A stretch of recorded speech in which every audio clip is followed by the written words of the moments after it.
Ohio's open meeting law and notice of this meeting has been publicly posted and major public media has been notified. NOACA conducts its meetings according to Robert's Rules of Order. Actions during the meeting will be taken by voice vote. If any member feels they need to abstain for any vote due to conflict of interest, he or she should state their intention to abstain when the matter is introduced by the chair for presentation for the record. Subsequently, that member shall not participate in any discussions of the matter which conflicts exist. According to Robert's rule, absence from a meeting does not require a member to abstain from voting on the minutes. If the member still wishes to abstain, he or she should state their intention for the record.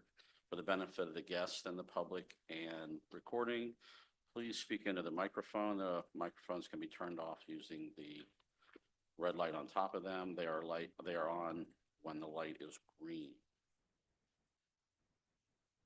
Okay.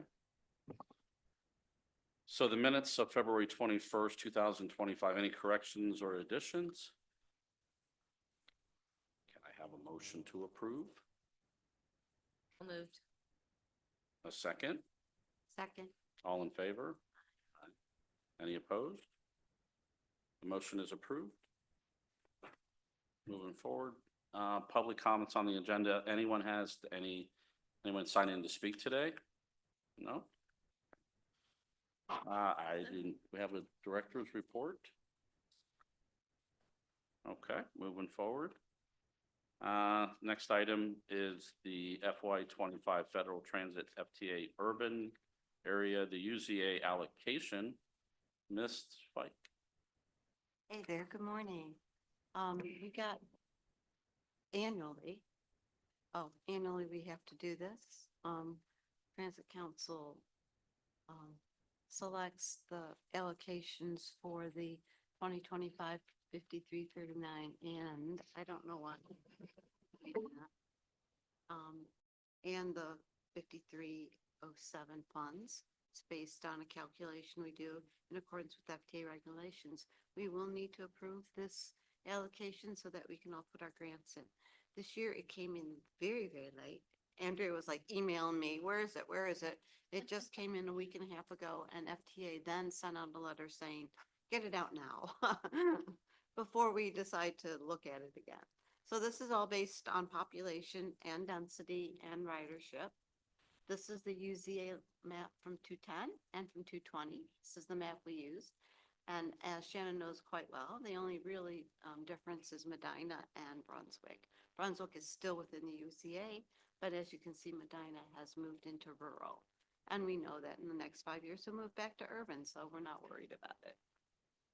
And there's only a couple of counties in the state that have done that. And here is the changes from 210 to 220 based on the census only.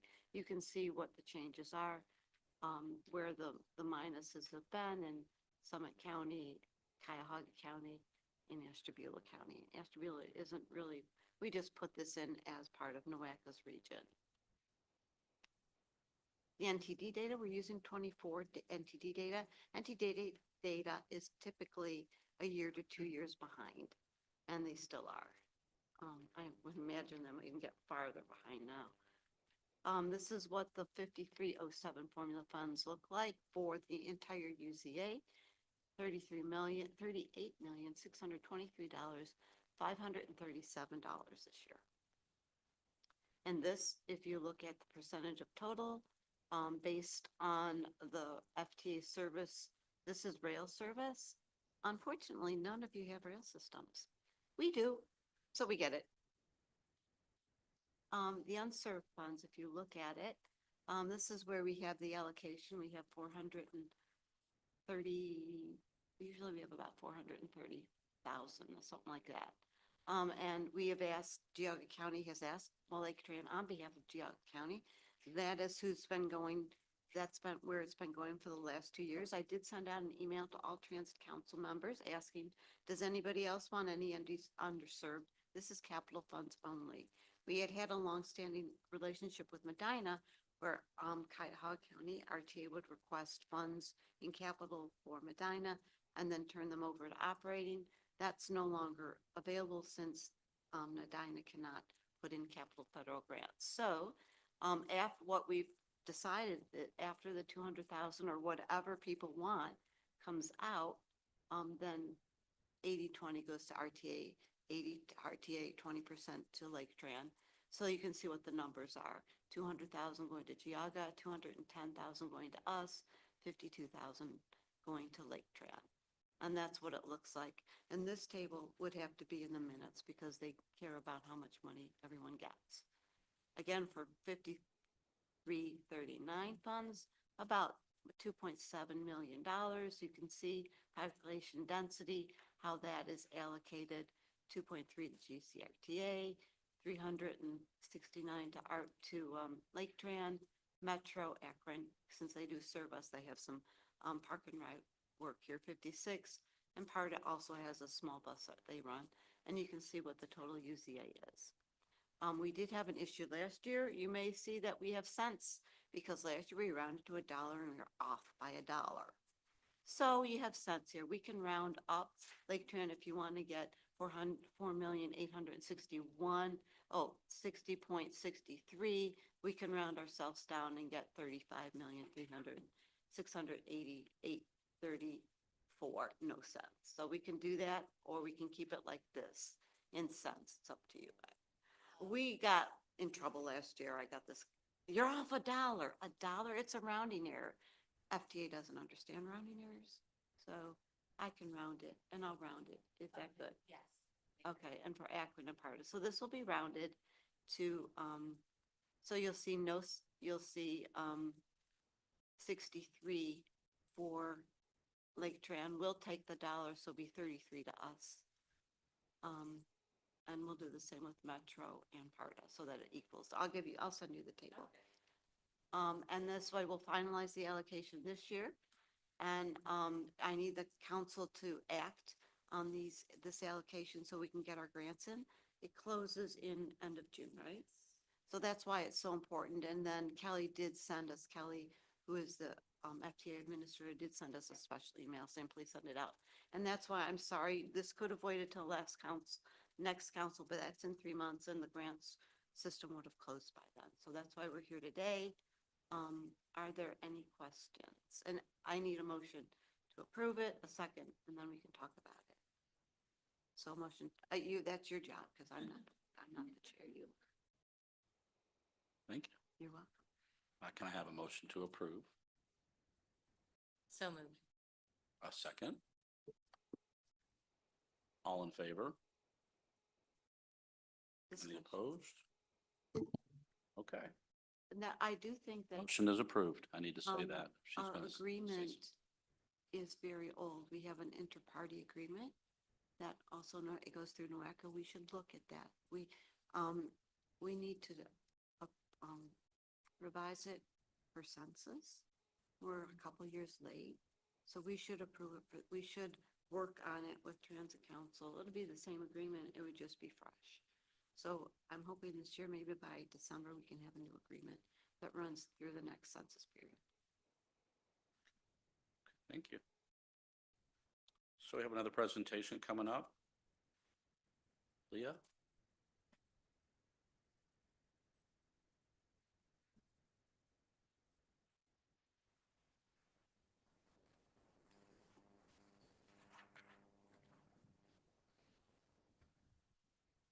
Good morning. I don't have my a screen up here, so I'm looking this way.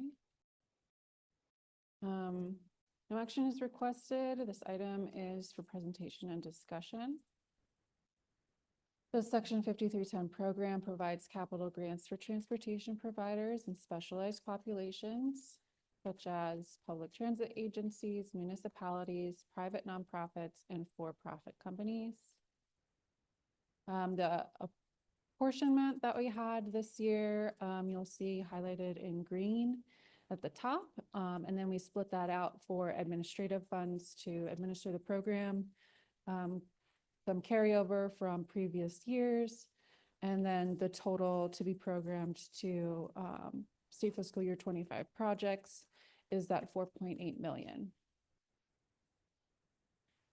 We opened the application round on Valentine's Day, February 14th, and it closed on April 11th of this year. We received 21 requests for funding, 2 from transit agencies totaling 4.8 million in requests. And then we received 19 competitive applications totaling 3.5 million in requests. So our total requests for this year total 8.6 million.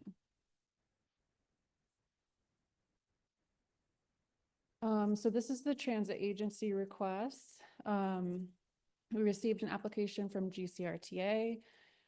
They're requesting replacement vehicles. And you can see the requests there. And then also Lake Tran is requesting replacement vehicles. These are the competitive application requests in alphabetical order. We have some municipalities, some local governments, some senior centers, nonprofit organizations. This is the competitive requests continued.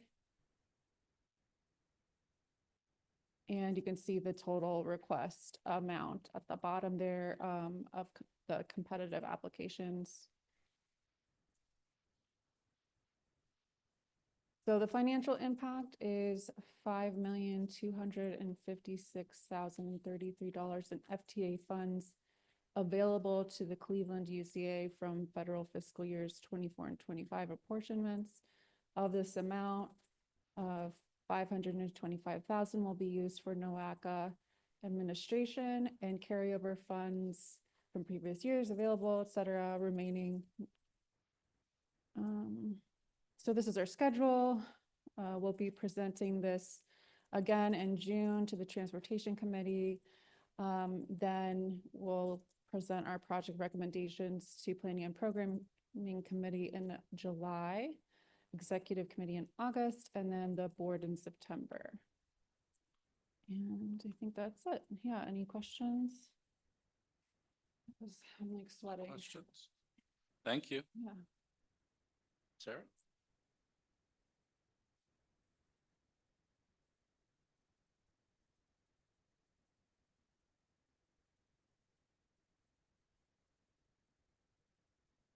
Good morning. My name is Sarah White, and I'm a planner with the Programming Division. And today I just want to bring to you some of the applications we received for our CMAQ program for state fiscal year 25. So this is just for review and information and comment, and no previous action has taken place. So a quick background about the CMAQ program. It is a federal program, and the program is centered around 2-year program sections. And we do work on this as a state through the Ohio Statewide Urban CMAQ Committee. So the purpose of the program is to advance transportation projects that are going to improve emissions in our region. So specifically, we're looking at the National Ambient Air Quality Standards that include ozone, carbon monoxide, and fine particulate matter. So the program goals overall are to improve air quality and relieve congestion in our region.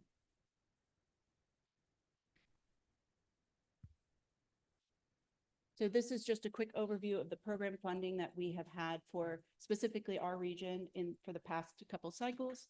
We do expect that for this cycle, pending any previously canceled projects, delays, et cetera, we'll probably have about 40 million for the region. And we expect that these projects will be implemented in 2030 or 2031. So they're a bit out in far as implementation.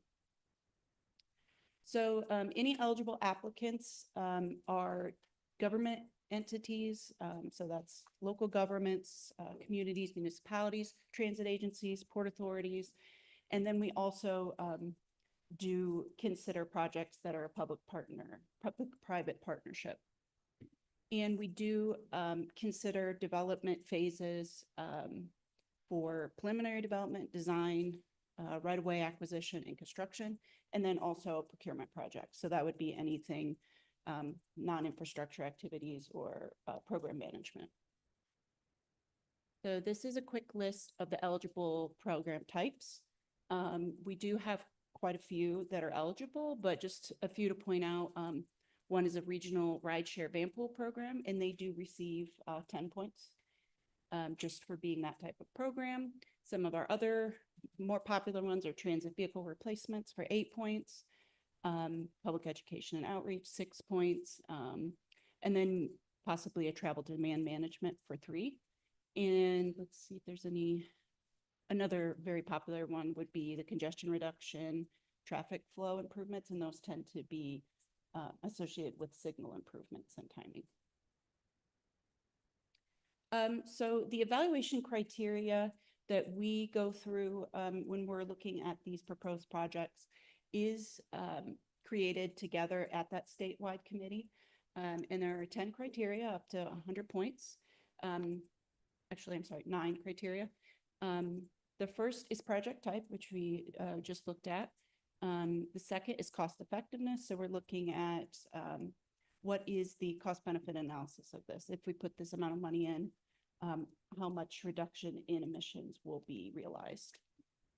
Other benefits takes a look at the project and sees how its implementation would not only benefit air quality, but safety, freight, fixed route, etc. Existing modal quality of service and positive impact on quality of service are 2 of our higher scoring criteria because we're taking a look at what is the current situation and what this money would this money and implementation of the program would bring. So we're looking at the benefit of these improvements.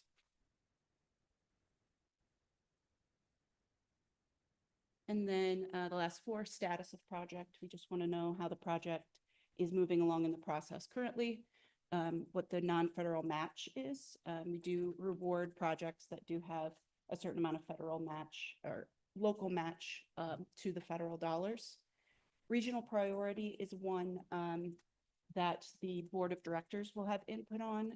We do have 10 points available, up to 10 points available for 4 regionally significant projects. And then lastly, there is the possibility that an applicant could receive some negative points based on some previous project non-delivery, I guess I would say. So if we do have some problems or delays in previous projects, we do take that into consideration. So this is a program timeline, and we did have the application open from March 14th until May 2nd. We also held a virtual applicant workshop for anyone interested. So right now, the staff, NOACA staff, is looking at projects and starting to evaluate them through all those criteria. And then we will bring our recommendations, staff recommendations, to the Planning and Programming Committee on July 11th with the expectation that making through the process to the Board of Directors in September. So after the Board of Directors have a slate of recommended projects, NOACA staff then take it down to the Ohio Statewide Committee for expected, I guess, statewide programming or matching up funds to projects in the fall. So I'll just quickly go through the project requests that we received this year. These are in order by alphabetical order for county and sponsor agency. So there hasn't been any ranking done yet. So we do have 3 projects from the city of Cleveland, including vehicle electrification of fleet vehicles, their Cleveland Moves implementation, which is bike and pedestrian improvements, and then an e-bike rebate program.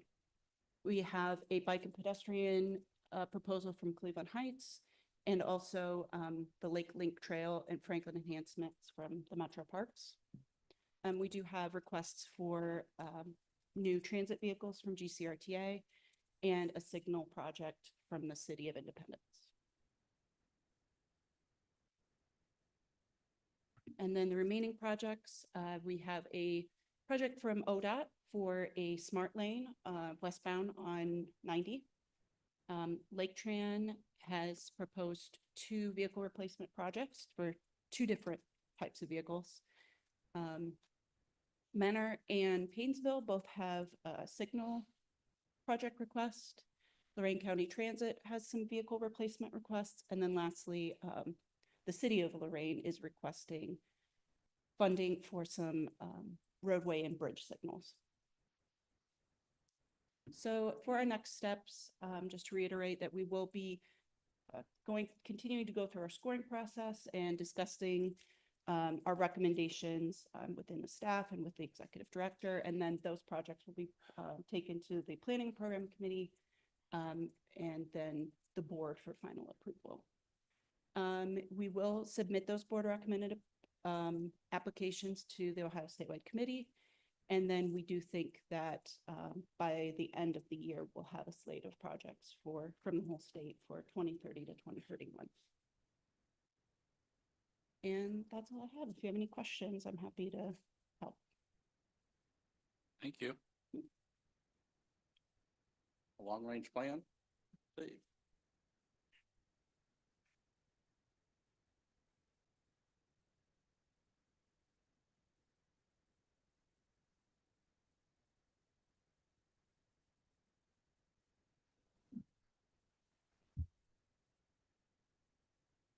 Okay, good morning.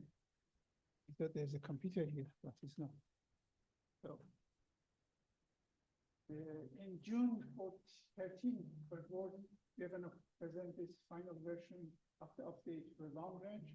And this is just that we are in the public basically review period. So we would like your feedback on this update for the long range transportation. So we had, I don't know what happened to this, it doesn't. Okay, the old approach was planning for cars and trucks, but 4 years ago we changed this approach and we looked at actually moving people and goods, not just what the cars and truck is. The first one was 4 years ago in 2020, we developed the ENEO 2050 long range. Then now we have updated this based on the new information you will see, and that's going to happen every 4 years. We're going to update this because we're going to have more data and update it. Environment changes and the policies changes, so we're going to have every 4 years updated. So LRTP includes I'm sorry, this is a bit delays. Has got 3 elements. One is a long range, long-term policy and planning and investment. The other one is a short-term, which is a tip, we call it, and then public feedback, which time this month we are looking at the public feedback. We did it before December, then the November, December. Now we are doing this, and we had last week we had Lorraine and Geauga. Next week is going to be Lake. Tuesday, Wednesday is going to be here downtown. Thursday is going to be in Medina. What we are updating, because the 2020 LRTP was based on the 2010 census and estimate, but we had 2020 census recently, so we updated this. So you will see this is the new based on the OD is called the Department of Development from ODOT. They provided us with data, and every year they update it. And what you see there, if the color of the county is red, they are losing population. By 2050, if the color is lighter and blue and light blue is gaining population. So generally, in 2020, the basin census, 11 million, nearly 11,800,000 people live in our state. Then the population for 2050 is 11 million, just over 11 million. So we are about 600, 700 losing population in our state. Now, the percentage is minus 5.73. And the changes in US in general in country is a plus 17. So that's again, as I mentioned, is from Department of Development. Now, if we zoom into our region, and you can see the main loser is the Cuyahoga County, the minus 18%. Geauga and Lorraine is gaining, especially Geauga. Then Medina in the borderline, and Lake is losing as well. Again, every year, ODOD send us the county, we call it county control population. We use this for our planning and for our modeling and for other activities, but this is updated every year.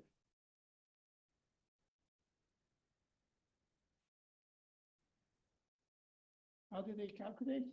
Is base population plus the resident birth, and then minus this, then plus or minus migration, they get, this is the usual method for the estimating population. So one other thing is changed since COVID. It was the telecommuting share. Telecommuting share used to be about less than 4 or 5% before COVID, but in COVID, because of we got this event up to 60% during the COVID, and then it came down, people came back to work and all this, but still is not like before. Still people are working, they learn how to work from, they put the equipment and everything, so they work from home. Similar with shopping, you always, order something, and if the Amazon comes or some other delivery company drops this in box in front of our house, but that reduces the shopping trip. Generally, what you see, the peaks are around the holidays, and but trend is going higher, basically shopping, but that means you have less shopping trips in the region. This is the similar for the virtual meetings. Now, rarely like this meeting we get together here in person and we talk about it. Most people prefer talking the virtual meeting from their offices, but that is what we call it is a non-home based trips. That reduces again, now is about 60–70%. We have done the household survey recently, we completed, and the report is coming out, and the final version is going to be presented to the board in June. That is going to give us some recent changes in our region, which is like telecommuting, what percentage or trips or household car ownership, and many other socioeconomic data we have got is going to happen you will see in the. So what actually we had last, like 4 years ago, it was a scenario planning.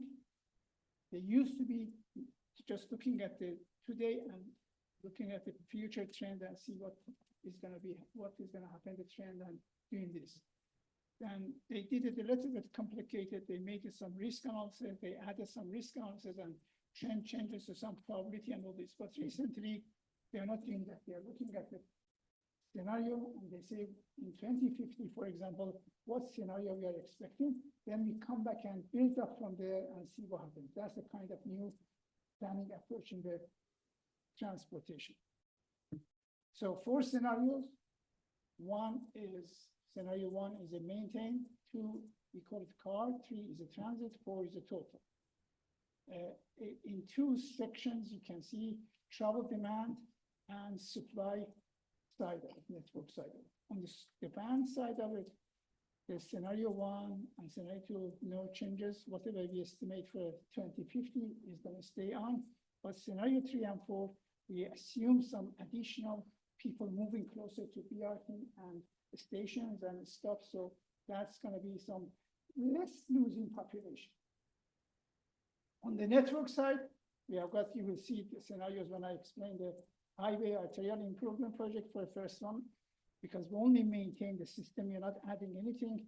So on the second car, we are doing the same we were doing in the past last 10, 15 years. On the third one, we are adding more highway, more future, and scenario 4, future transit, and in scenario 4, we have got everything all above in the scenario 4.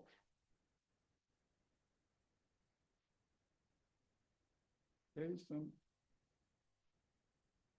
Okay, I'm gonna show you, we have about 300-400 performance measures to compare these scenarios, but I'm gonna show just what is related to your council and transit council, like access transit 15 minutes for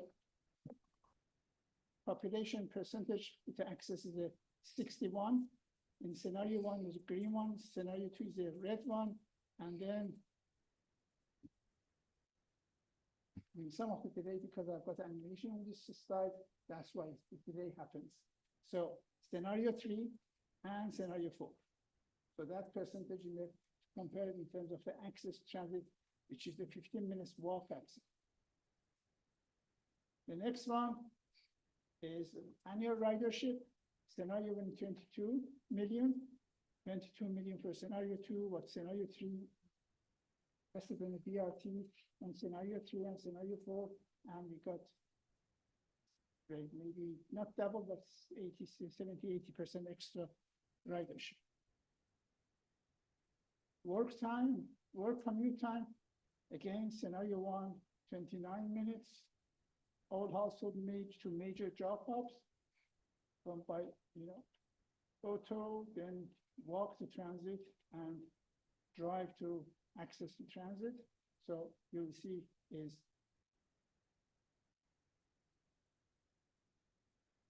similar transit and all modes for scenario 1, scenario 2, and roughly the same scenario 4. Safety. I hope this slide is going to work. So the performance for safety, we are now based on 2023 data, 162 fatal, unfortunately. And we are going to reduce, as you see, numbers recently, the board approved for 3.8% reduction. So you see the red, the orange line shows how it's going down, and then the vision 0, we are getting to 2050 to 0 fatalities. So, so that every year it shows that how it's going to reduce to get to the, the 0 vision, how much we need to reduce, and we have to invest on this. And you see, finally, we get to the 0 fatalities. Target fatalities now for scenario 1 is 150. It goes down, 2025, then it goes down to 120, 60, and the vision is to go to 0. Based on what you studied, this is just from the previous slide. Future tech, we have got other, other performances about traffic, but I thought it's not to make it not very long presentation. So then equipment, based on the information we have got recently in 2023 for the Ohio, as of June of 2024, the map produced by the State of the Energy, U.S. Department of Energy, and it shows how many EV cars per 100,000 in each state. So based on that, we forecast this now. Ohio State is at 391 electric cars per 100,000. This is again based on the 2023 estimate from the Department of Energy, and looking at the total population is in 2023 was 8,000, over 8,000 EVs in our region. So we use that number to forecast for the future using some equation. Again, you can see it goes from 2030, we have got 49,000. We are estimating 49,000 EV cars. On 2040, we are talking about 135,000, and it goes 2050, it goes go to 255,000. That is almost based on the household, almost 1/3 of the car is gonna be electric car. So to support that electric car, we need different levels, which we are now doing based on schematic fund, we are doing the phase 1 and phase 2, but that's our forecast for the requirement for these electric cars. And you can see the trend is similar to when, when the number of the electric cars increases, the number of the, supporting equipment and this increases as well. So in 2030, we need 34. This is L2. L2 takes about 6-7 hours to charge a car, usually for employment centers. It's not for the, then 51 for the 2040 and 67. So in 2050, that year. So similar fast charging, DCFC, the fast charging more expensive, but it takes about 45 minutes to charge your electric car. And that shows the trend similar. So 21 in 2030, it goes 30 and 40 in 2050. How much it costs? Based on the 2025 dollars. Today we converted everything net present value. And for the number of vehicles in 2050, which was 255, over 255,000, we needed 1,200 L2, and that cost 26 million. And total requirement for DCFC about 700, which is 64 million based on 2025. Apart from that, when we talk about 2050, autonomous car is going to come, and then we put all this together between the electric cars, autonomous cars, and you can see each scenario has got a portion, especially scenario 4 has got higher portion for the electric, for the autonomous and electric cars. Okay, all this, how much it's going to cost? As you see the price tag for any of them, there are some projects which is a common to all scenarios, like safety project, like a highway improvements, like maintaining bridges and pavements, and those price tag is based on the $20-25. And then for each scenario, we have got extra specific cost for each scenario. For example, on the scenario 1, we have got maintaining transit vehicles in the good state. That costs $2 billion. Similar for the cars, for the transit. I didn't show the common projects here. For all of them, scenario 4 is a $9 billion. All this in a table like this, it shows common projects is 11 billion and goes down to each one. Then we did the percentage of this and use the scenario 1 as a no build because it's maintaining, and use the others as a build scenario to compare. So we divided this, as you can see, for example, scenario 2 is a 0.7 of the scenario 1 in terms of the cost, and 2.8 and 3.5 for scenario 4. Okay. If we put them in a chart, this is what is the green shows how much is a common projects, then extra ones, as you see, scenario 4 is that almost the same as the common project extra. Do we have budget? So we calculate the budget based on the government, and the budget covers all these scenarios. So it's possible. And that extra, if we get the budget based on our estimate, that extra, there's going to be some other project, which we call it the circuit project. We can add the project to each scenario, any one week. Now, we did, this is early morning, and it's too much for early morning to explain this mathematics, but because I'm my background in mathematics, I enjoy, dealing the numbers, the equation, and these kind of things. So I rarely leave any presentation without math. So, but anyway, using all the performance measures and using, as I said, about 300 of them. So using all this as a measure of the effectiveness for each scenario. So now for each scenario, this is shows the how much, the first column shows how much is gonna be based on the gain. The selected scenario, performance measures shows how much is gonna be affected. So again, based on the number scenario one, you take it back from the no with one, then scenario four becomes 5.8. Then how much it costs? There's no free lunch in this country, 3.5 times. Then you divide these to each other, you get the ratio 1.6. If it's a benefit cost, if it's over one, is viable, and if it's a higher than the others, so that's why we select the scenario four. We have got the budget and we go for that as a. So we're gonna present this to the board in June, and your comment and feedback welcome, and we can add to.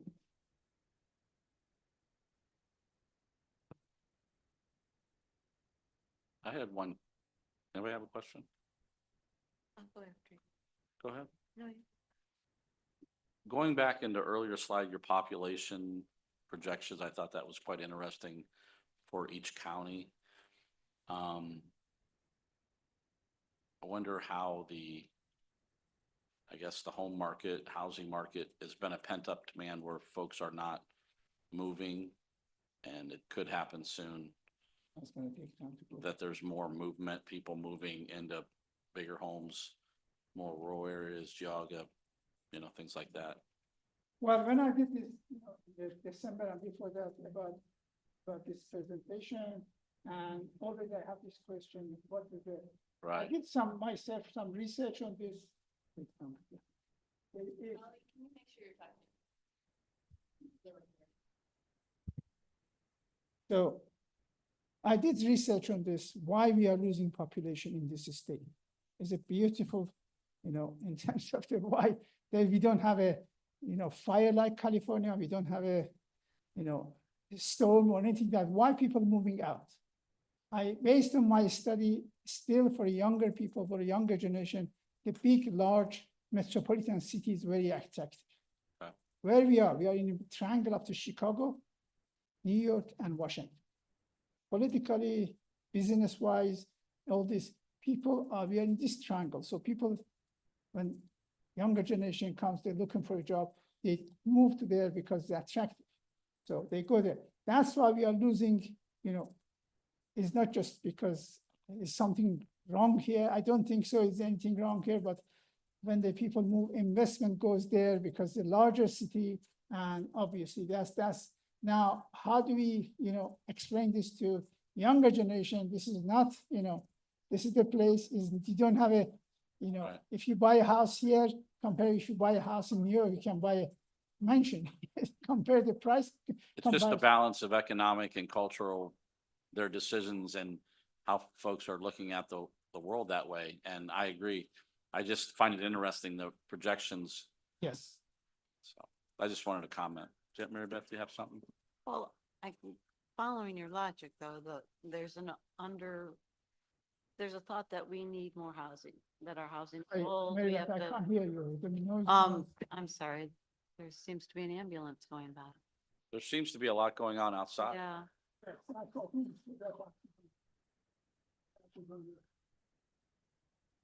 We can pause a moment, or maybe not. wow, it's a big one.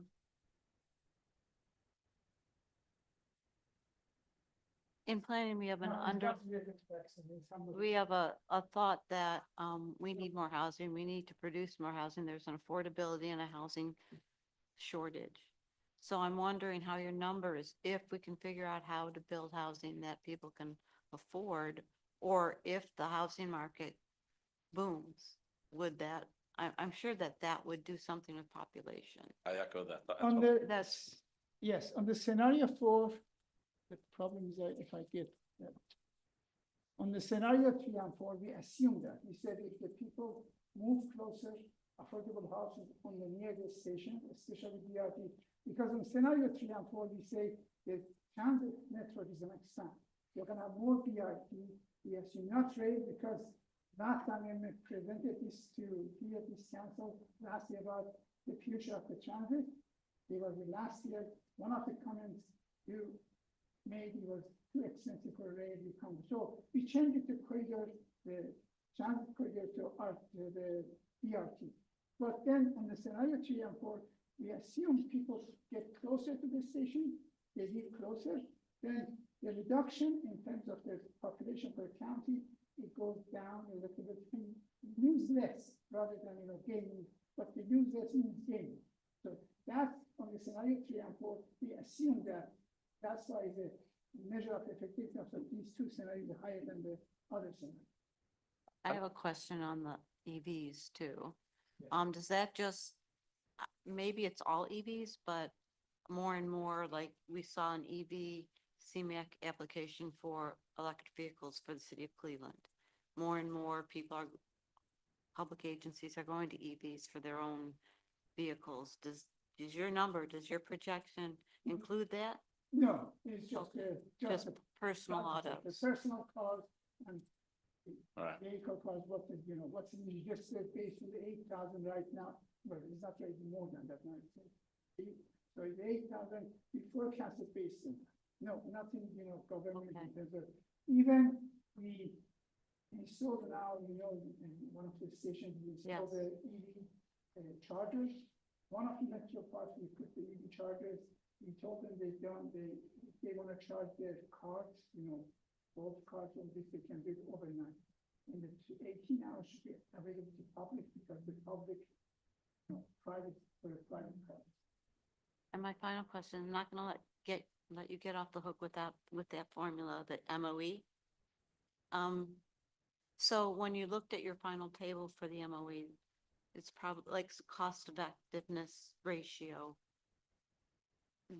Can you go again, how you got there? Because you're saying that maintaining our system the way it is a 1, which is, fine. It's a That's net present acceptable, value of, right?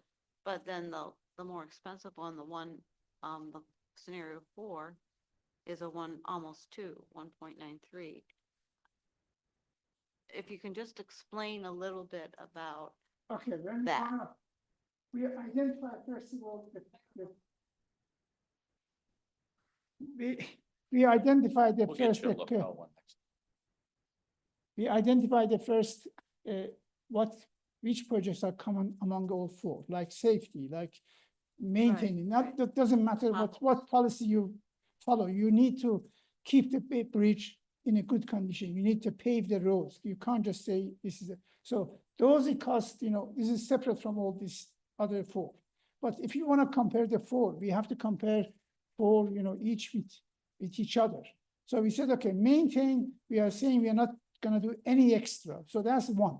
Then dividing this for each one by that one, for example, the one, what percentage it takes, then the dividing by this, $1,800 million divided by 2.6 is going to be 0.7. Then 2.8. Then, okay, this is the cost compared with the scenario 1. We remove those percentages is just the total of how much is about 1/3 is a common project. The rest is how much we spend for each scenario. Then when we go to the next slide,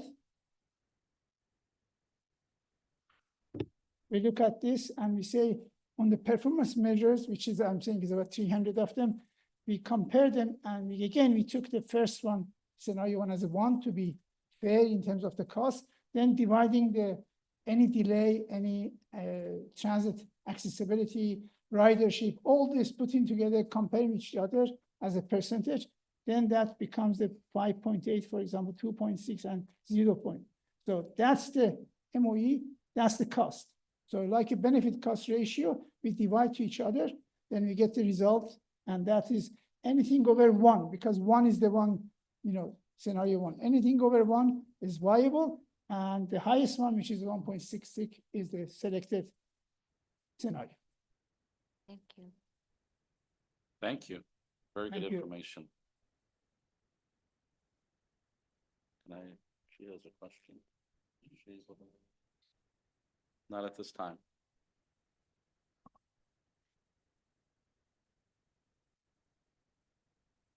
Thank you. Do we have any more updates or reports? No. Any old business to discuss? Any new business to discuss?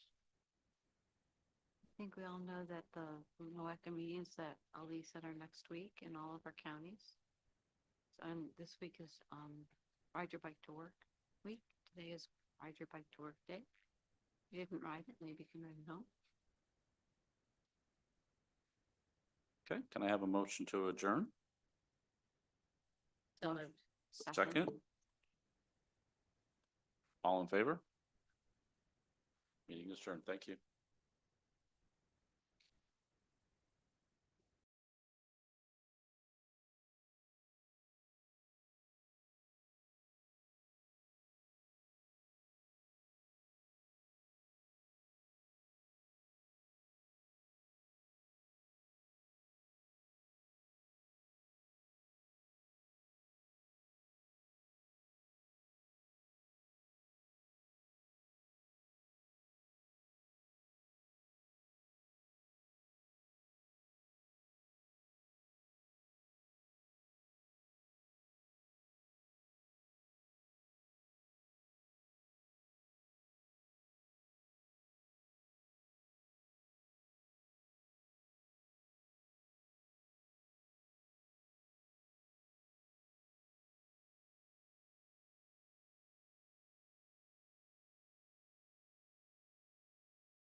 In compliance with notification requirements of Ohio's open meeting law, notice of this meeting has been publicly posted and major public media has been notified.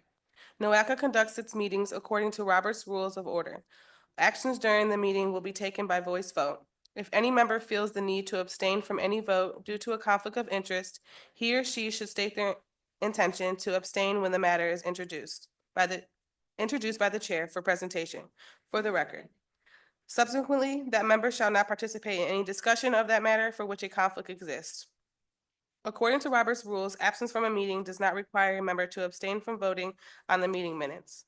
If the member still wishes to abstain, he or she should state their intention for the record.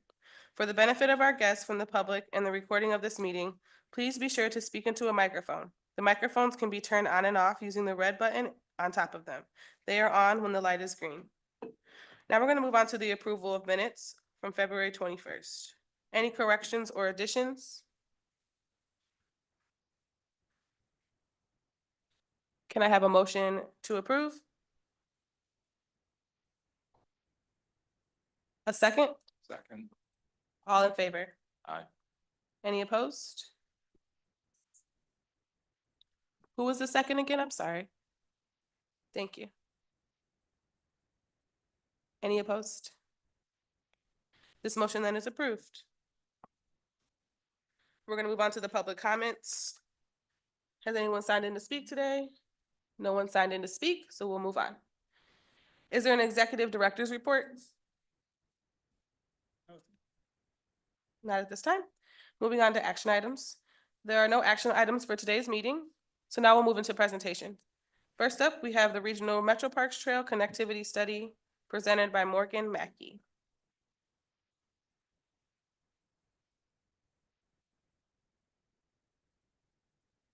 Good morning, everyone. My name is Morgan Mackey, and I'm with OHM Advisors.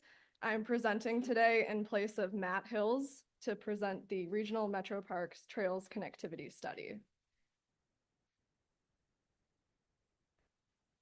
So today I'm going to provide a brief overview of the process, which a lot of you have seen to this point, and then really focus in on the recommendations and final implementation plan. So just an overview, the Regional Metro Parks Trails Connectivity Study enhances the entire NOACA region and seeks to create a complete active transportation network over the next 25+ years. For this project, we have worked with NOACA and each county's park district, as well as tool design and guide studio, and local and regional stakeholders. The project is framed around 8 goals, which are organized into 3 themes, the first being connectivity and access, and then all modes and all purposes, and environmental impact. The project is organized into 3 phases, the first being the existing network analysis, which started in May of 2024. The second phase is the network development, and the third phase is the recommendations and implementation plan, which we are wrapping up now. So just a brief overview of the project process to this point. This graphic has been updated since you've last seen it, so I'm just going to run through this really quick. Phase 1 started with the existing network analysis, and that really started with compiling data from a variety of sources, including NOACA, regional park districts, the Census Bureau, and other organizations.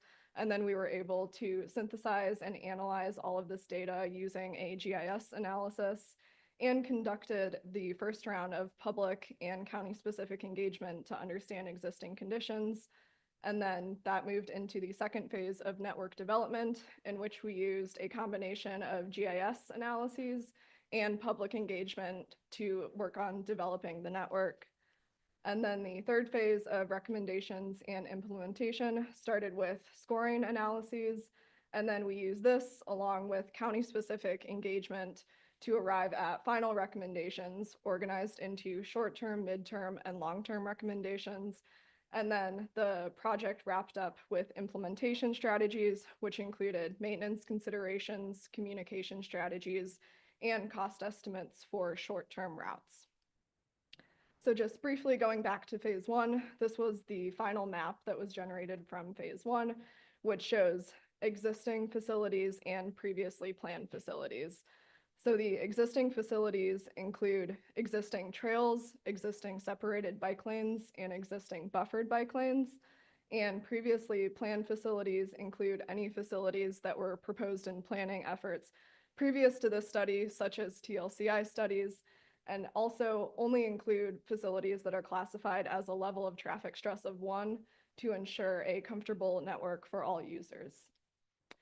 And the existing conditions analyses included a variety of topics looking at existing walking commutes, level of traffic stress, biking commutes, abandoned rail lines, utility corridors, and bike sheds and walk sheds. And this is just a sample of the analyses that were conducted for this. And the first round of public engagement looked at existing conditions and tried to understand how people currently use bike facilities and how they wish to use bike facilities in the future. This phase included 2 community meetings, one in the eastern portion of the study area and one in the western portion, to try to reach as many people as possible. And it also included an online survey to gather additional input. And this moved into network development. So the network was developed through these criteria shown here, which ensured that our recommendations were fitting the goals of the study. And this phase included a combination of quantitative criteria, which are trip potential analyses conducted in GIS, and qualitative criteria, where we were speaking to the public and stakeholders and the project team. So this map was generated from the second phase of the project. This is the composite trip potential map, which is the culmination of 3 trip potential maps. The first being connecting parks and trails, connecting people and jobs, and connecting 2 destinations. And on this map, you can see the lighter colors showing a higher potential for trips in those areas. And then we conducted the second round of public engagement with 1 community meeting and 1 online survey to verify the findings from the existing conditions engagement and also start to confirm our recommendations moving into the final phase. So the last GIS analysis that we conducted was a scoring analysis, which used the same criteria from the network development phase and organized them into 5 categories of connecting parks and trails, people and jobs, connecting to destinations, as well as regional connectivity and removing barriers. And this analysis was able to score different trail segments to see how well they were meeting our criteria. So you can see on this map, the darker purple blue colors show higher scoring facilities. This map is on a region-wide scale, but we also conducted this analysis on a county by county scale so that we would avoid skewing any data towards higher population centers that are in Cuyahoga County. So moving into recommendations and implementation, which is really what I want to focus on today. The implementation plan proposes 3 types of facilities: short-term facilities that are targeted for completion by 2030, midterm facilities that are targeted for completion by 2040, and long-term facilities that are targeted for completion by 2050 and beyond. And the total network mileage is 1,100 miles, but you can see the breakdown here between short-term, midterm, and long-term recommendations.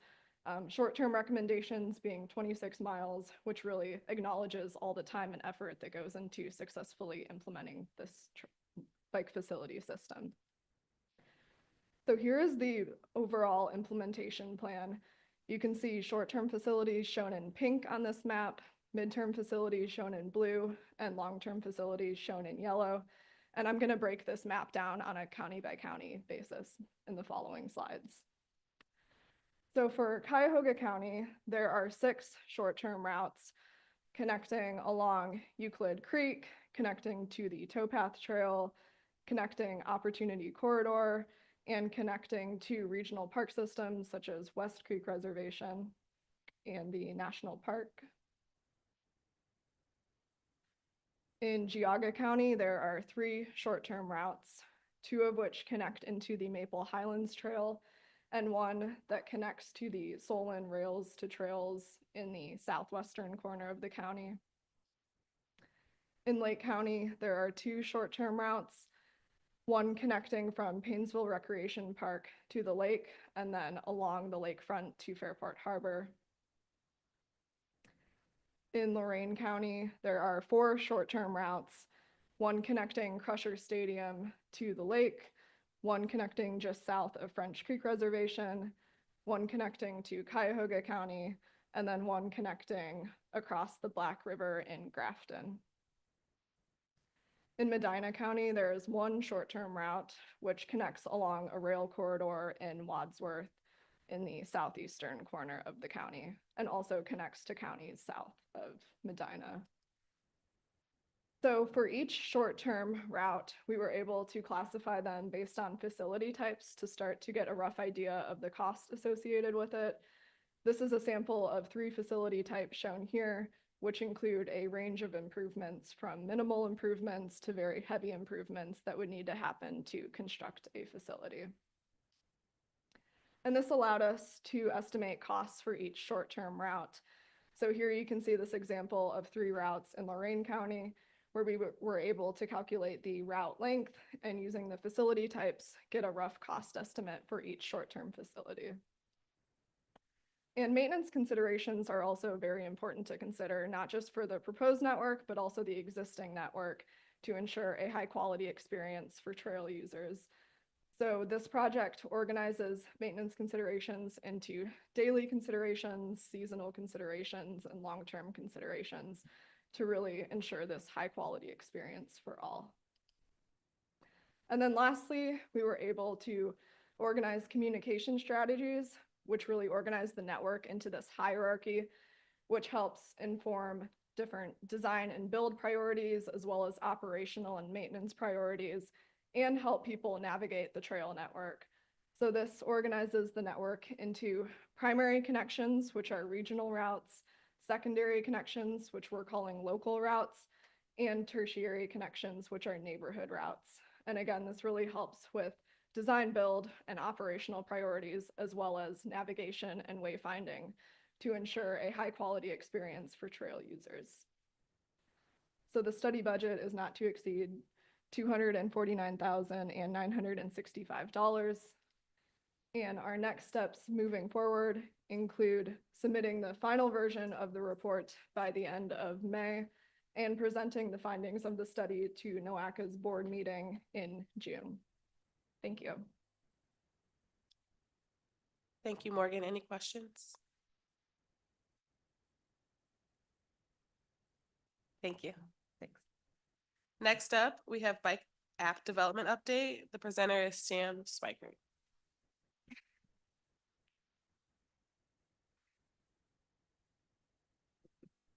Hello, good morning. I'm Sam Schweikert, planner here at NOACA, and I'll be presenting on the bike app development update. No action is being requested at this time. This item is for information and presentation only, no previous action.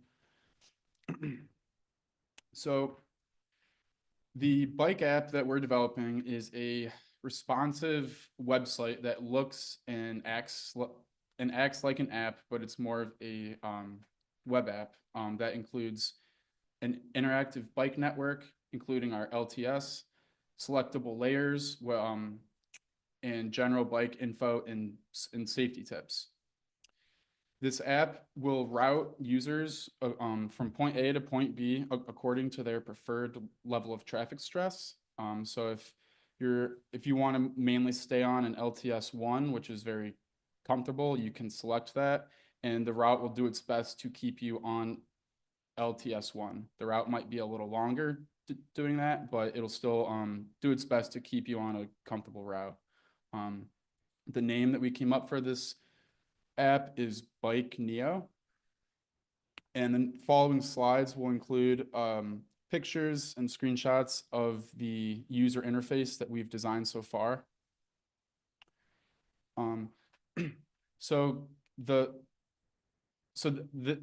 This app can be used on phones, tablets, or a website. It'll look and kind of feel the same. It's not just for phones, and it's not just for a desktop. And and you can kind of see different options on the left, different widgets. It's kind of pretty similar to our existing GIS portal or Google Maps, pretty typical items and buttons. This is the map layers, and this is what it would look like on a cell phone.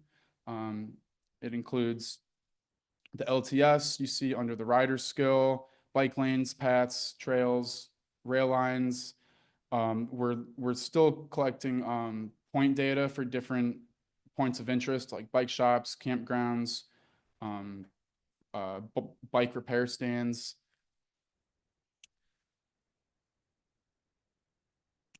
And then this again is kind of the same view, but more of what it would look like on a slightly bigger device like a tablet or computer screen. This is, so it'll have a searchable layer function. You can type in an address or a place. We're still kind of working these out, but this is kind of what we thought that this would look like.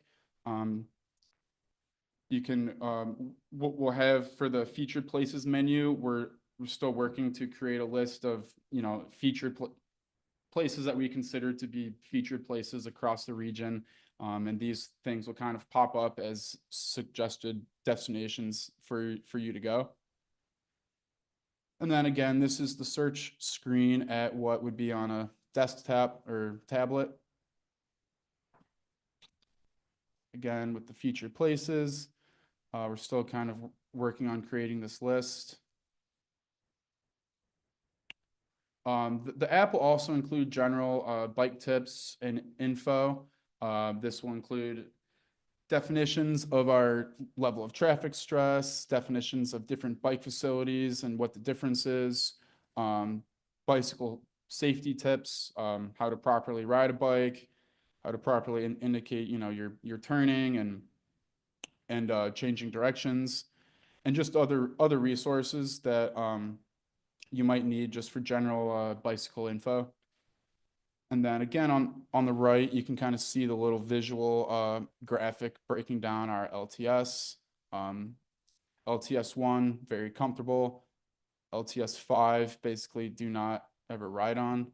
And then it kind of goes in between. Again, this is what that screen looks like on a bigger device. So, I mean, everything basically looks the same. It's just slightly more expanded on the bigger device.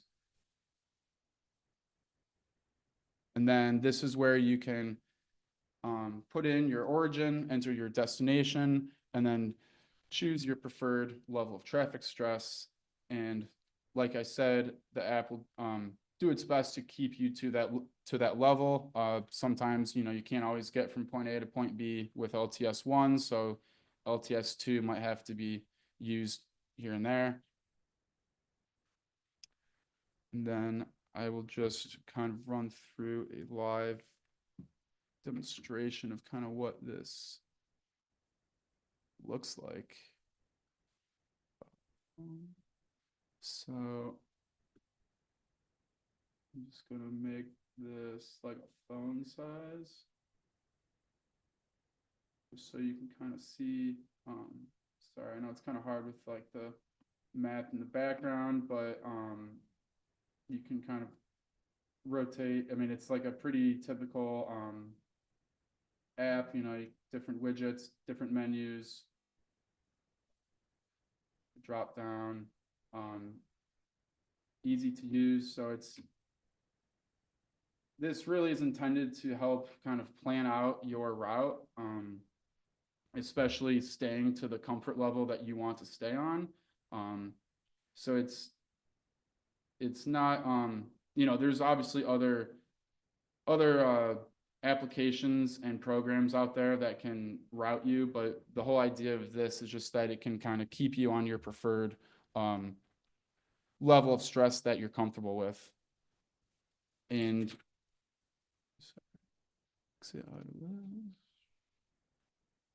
financial impacts, the project budget is $118,830.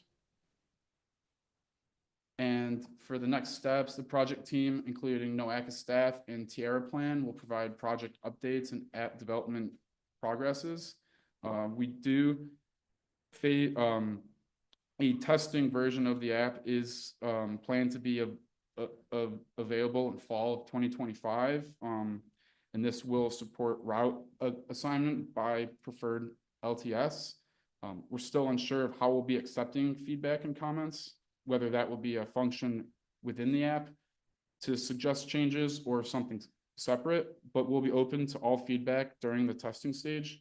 And the finalized product will be maintained and updated according to roadway and bikeway changes, and will continue to accept feedback from the community. So as people begin using this app, if there's any feedback on LTS, any overall functionality of the app, any safety concerns, we are very open to accepting any feedback. And we know that some of this is people getting out there and ground truthing, some of these routes. Maybe it's for some reason not taking you the best route, or an LTS does not match what you feel the level of stress is. We would really love to hear that. And, it's all about feedback from the community. And that is it. Thank you. Are there any questions? Jacob? I have three questions. Do you want me to do them one at a time? Yeah, sounds good. Okay. One, will there be any, in terms of that feedback point, is there the ability to allow a user to, following a route that they take, that they ride, to leave feedback on that route to say, like, this was on a scale of 1 to 5, I would give this a 2 Like in give terms of feedback safety and how like- it felt? within the app. Yeah. That we were discussing that. I think that would be the preferred way to accept feedback and comments, so you can like almost leave a pin or something, so we kind of know exactly where you are, what you're talking about. But yes, I think something within the app to leave a comment is what we're thinking.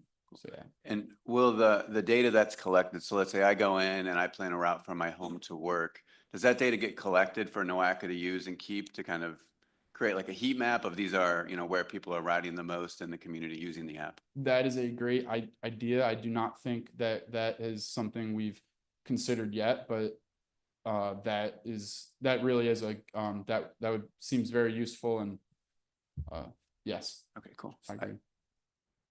Can I respond to you? Yeah, for sure. Well, what 2 questions you ask, and both of them is gonna be, this is the testing, we are just developing and testing period. After that, we're gonna add all this. Probably for 1 year, we are gonna keep the consultant working with us. So any feedback from you users is gonna be a final, basically, it's not gonna be final product, but every time we update it. But I believe it's gonna be after development, actually, when we say yes, the public can use it, then we need feedback like this for maybe 6 months, year to improve it, become version 1, version 2, that Yep. kind of thing. Cool. I have 2 more questions. I'm sorry. No, you're good. In terms of the safety info that's going to be included on there for like how to ride safely, where are you guys sourcing that info from? So a lot of the info is information that had been included on our paper maps from years ago, and I do not have an exact source of where that safety information came from. But we would love, we're open to if there are any specific sources or info that you have in mind that you think would be appropriate for this, we would be more than open to hearing that. Yes. Well, yeah, I think the original, like the icons and stuff on the map came from us, and welcome to continue to use them. It might be cool, at least in my perspective, to review the safety info that's in there before, from a league cycling instructor perspective and what we teach people. Yes, We teach yeah. people in courses. And then my last question does relate to that paper map. I think I've asked this before, and I don't think there's an intention to reprint the paper maps, but can the design files be shared with external partners who want to create and print their own maps for folks that want to actually have a paper copy of a map. We get a lot of requests from like local bike shops and people touring. Yeah, no, we asking are, for maps. I've been pushing, we definitely plan to print paper maps. We know that that's, been a high need for a while. So we're hoping that working through this app website process it's forcing us to update everything through this process. So we definitely will be, printing the paper maps and getting those distributed to all the people that have been requesting them, because we do know that there's been a lot of people wanting to see those. So we are working on that. The printing paper map, as Sam said, is gonna continue. But this is not when we start this, everything is gonna stop, but it's gonna be the same. Maybe the lower scale of the, like we used to do. And it's gonna be, still it's gonna be printed based on the output from this, and then the feedback is gonna be there. So this is an additional tool, not canceling everything before. Thank you. Any other questions, comments? Go ahead. Yes, for following on Jacob's question, can you print though from the app if people do want to route out and have a paper copy just in case they lose cell signal or something? That has not been a function that has been discussed, but that is a really good idea that I think is worth looking into, because that would be very useful, almost like a map quest, but Yeah. for bikes kind of, yeah. So yeah. And a follow-on question is, are you able to search by taking particular routes? Like if you wanted to do a ride of the towpath trail, so that keeps you on the towpath trail rather than moving you to another route, if you're putting origin and destination and just being able to put in a trail name or US state bike route? I do not think, we do not have that general function of just being able to select a route just like in general and it takes you to it. I think you'd probably have to figure out I imagine the app will know where you are. So I guess if you get to the path, then just try to find a endpoint that is basically the ending of the trail. But that's another good idea for a function to have. The point of this presenting to this feedback, and you're gonna, every time from now, every feedback canceled, we're gonna have a presentation. The hope is feedback like this you mentioned, for example, printing is a good idea, so people can do on a computer, find the route, then print it and take it with them, and while they're cycling, then they can use the paper copy in their hands.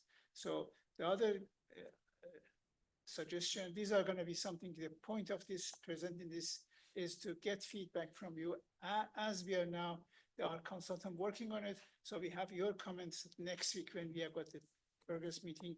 We are going to let them know the Jacob asked question on this kind of comments we added there. Chris, did you still want to make a comment? Yeah, I was just noticing how the buttons are. Is the data proprietary, or are other apps able to scrub your data and represent it in their own format? Can you repeat the beginning of that? Will other apps be able to scrub your data and present it themselves in a different format, or is this like locked down to you?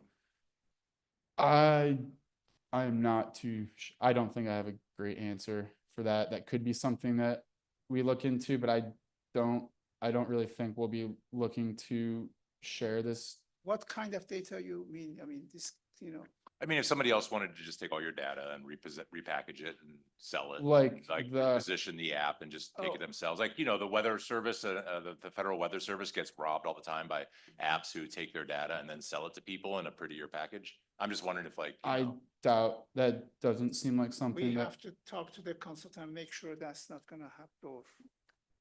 it's So an app, and is they can that- scrub data from the app if I don't know, it's how you Yeah, program it. that doesn't sound like That's a something good we would point, do. yes. but- We have to, Which could also be I'm just curious. Good question. Thank you. Any other questions or comments? Jacob? No, And this is probably unrealistic, but maybe since you're still working on developing them, I wonder if there's a way, I go in and I map out a route and, I don't know if it logs the trip, but if then that trip can then be logged into the GoHio Commute app. so that it's kind of like seamless, like tying the two together. Does that make sense? It- No, A that, question to ask. that's definitely a really cool thought, and we did not think that, but something to look into.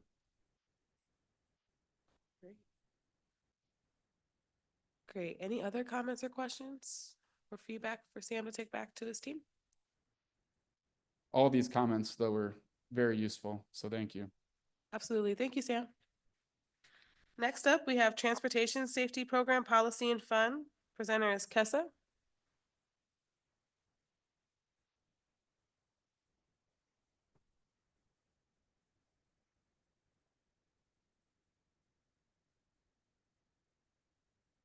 Good morning. I'm too short for any of you to hear me, aren't I? How's that? Good Sounds morning. I'm here to present our proposed new Transportation Safety Fund. No action is requested yet, as we're seeking extensive feedback during this process. We started with the policy committee, since this will be a new policy at NOACA, but now we're looking for more guidance from our active transportation and safety partners. Those of you who were also on the council last year will remember that while we have had a zero deaths vision for years, last year we switched to an equal annual reduction model for our safety performance measure targets to determine what it would take to reach zero fatalities, serious injuries, and non-motorized fatalities and serious injuries by 2050. In this graph of the fatalities, you can see the orange line decreasing the number of deaths by year until it eventually reaches zero. The white line shows the percentage of annual cumulative reduction. In contrast, the green curve shows the percentage of annual reduction, starting out very low before increasing significantly at the end as the absolute numbers approach zero. And up we go. Our updated long-range plan, We Neo 2050, also reflects these goals, with everything dropping to zero by 2050. So crashes occur predominantly due to infrastructure deficiencies or human error. A 2024 analysis of the region's crashes suggested that approximately 48% of crashes were due to three factors. The first was that the individuals made poor decisions, such as speeding, being impaired, or being distracted. The second was when the responding officer noted that a specific user was in error.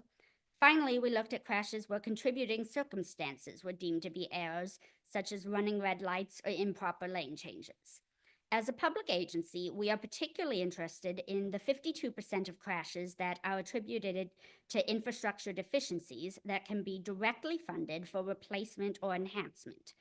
Common infrastructure inadequacies include poor road signage, either because it's not present or because it's challenging to read, a lack of pedestrian and bicycle infrastructure, such as crosswalks and bike lanes, and inadequate lighting that leads to many crashes, particularly for pedestrians, especially at night. However, this isn't an exhaustive list. Our new funding program has two primary goals. The first is to provide a dedicated source for low-cost countermeasures that are too small to qualify for larger ODAT funds. The second is to provide a method of funding engineering studies that are difficult to access for smaller communities, especially our rural ones, to afford, but are required to access the largest ODOT funding sources.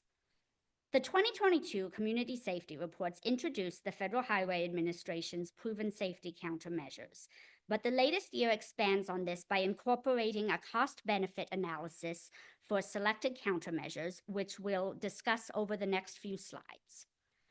The cost-benefit ratios provided in the reports use the minimum crash reduction percentage and the highest cost estimation when ranges are given to get maximally conservative ratios. So after installing countermeasures, it's very possible that you will get stronger results than are displayed in the reports, but you are extremely unlikely to get weaker ones. The reports also include a regional overview page that provides the range of ratios for each countermeasure as applied across the entire region, enabling communities to make more informed decisions about potential outcomes. While non-motorized countermeasures were provided with savings over 10 years, motorized countermeasures used only an annual savings figure due to their drastically higher usage rates to provide a more equal comparison. The reports also included an analysis of at-grade railroad crossings within a community's boundaries, based on a pilot study by the Ohio Rail Development Commission and ODOT. This analysis incorporated 4 scores listed at the bottom of the screen, with safety receiving twice the weight as the others. The countermeasure recommendations in the reports are planning level recommendations, where a countermeasure is applied to a specific segment, but not to a particular spot on that segment. This funding will bridge the gap between these location agnostic recommendations and actually building the countermeasures. Our proposal for the new program is to allocate at least $1 million annually with a competitive application process based on our popular TLCI model. The reports will serve as a baseline for the communities to then apply for specific projects. NOACA is widely seeking feedback from multiple levels throughout the organization to ensure this program is maximally effective in serving the specific needs of NOACA communities so that we can make our roads safer in a real way. Thank you, Kessa. Any questions for Kessa? Yes, we have one in the front. The criteria that, the criteria developed to evaluate. No, we're still really early in this process, and right now we're trying to get a picture of what the fund is even going to look like. What do you mean by that? What is the fund going to look like? Dr. Makarachi, could you expand on that? Well, we started this after the second set of reports you were received within the next few weeks as a safety reports for community. Then the idea, we suggested the policy committee to see whether we can use those low-cost initiative for the safety as well.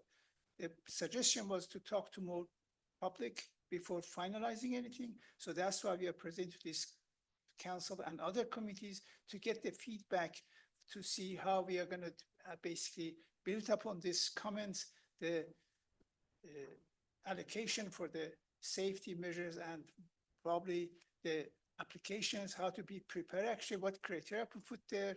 And we are if you provide us with any feedback, anything to what's important is, in terms of the safety, to put it in application when we compare the applicants with each other, allocating money, like we do with the TLCI, like we do with the CMAQ. You will see next presentation.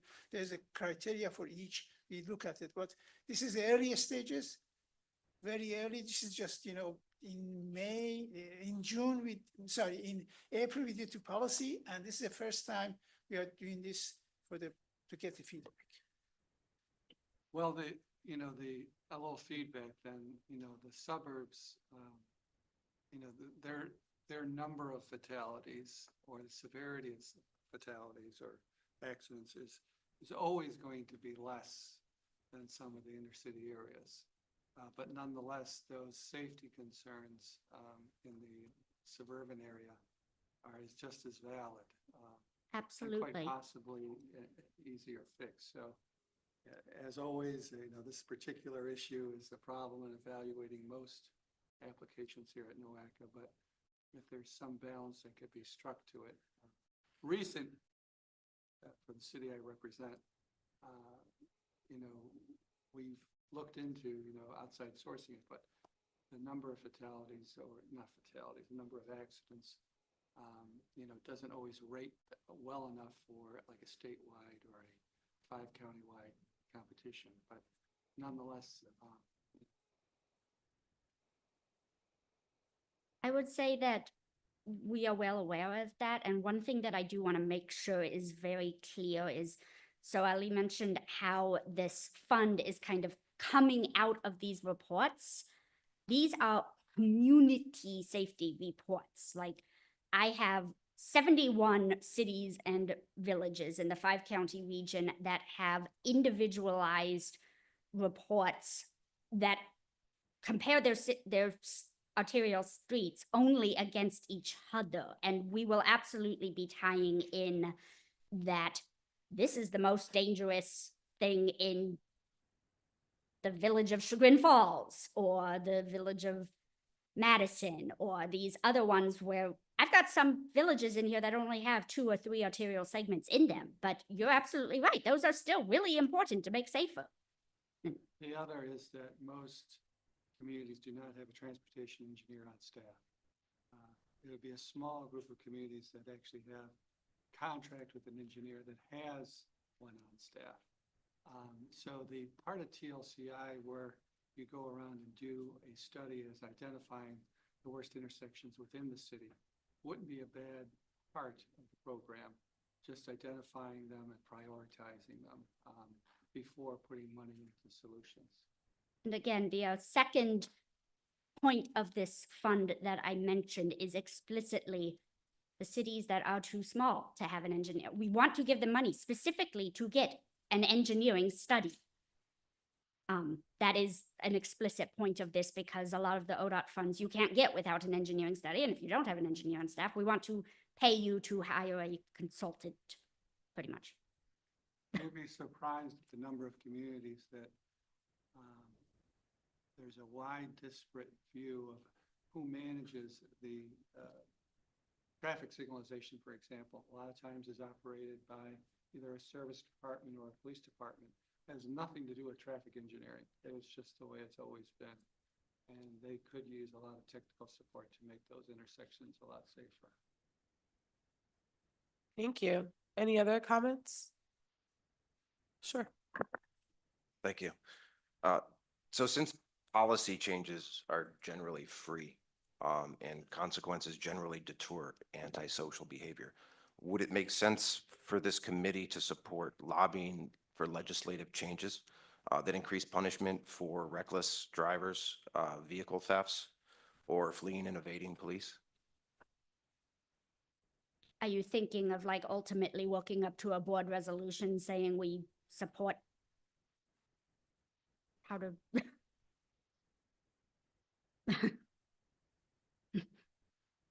My understanding is that we already have some resolutions supporting that type of thing, but it's possible they're several years old.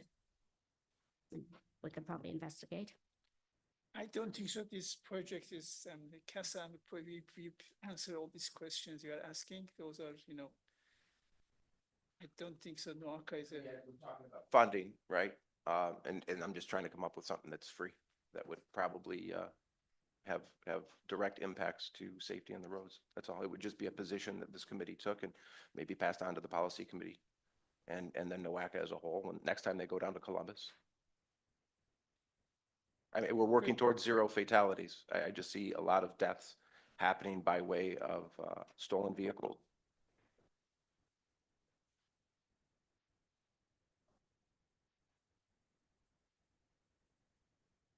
That's another dimension of the safety, as is apart from, we are talking about infrastructure deficiency, we are talking about error from drivers. Now you're adding how to implement and how to, enforce that as enforcement. That's we need to probably next phase of the reports, we talk about enforcement. That's enforcement basically. When the police chases a driver, is enforcing the regulation law that needs to be maybe the next period, but right now the period this reports are talking about infrastructure deficiency and I understand what you're saying, and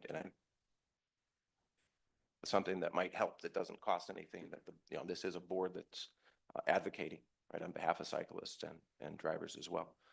Something that could be done as a board to make everybody a little bit safer. Yes. Yeah, just something to consider. Yeah, we will look into it. Thank you. Thank you, John. Any other comments, questions? Sure, Jacob?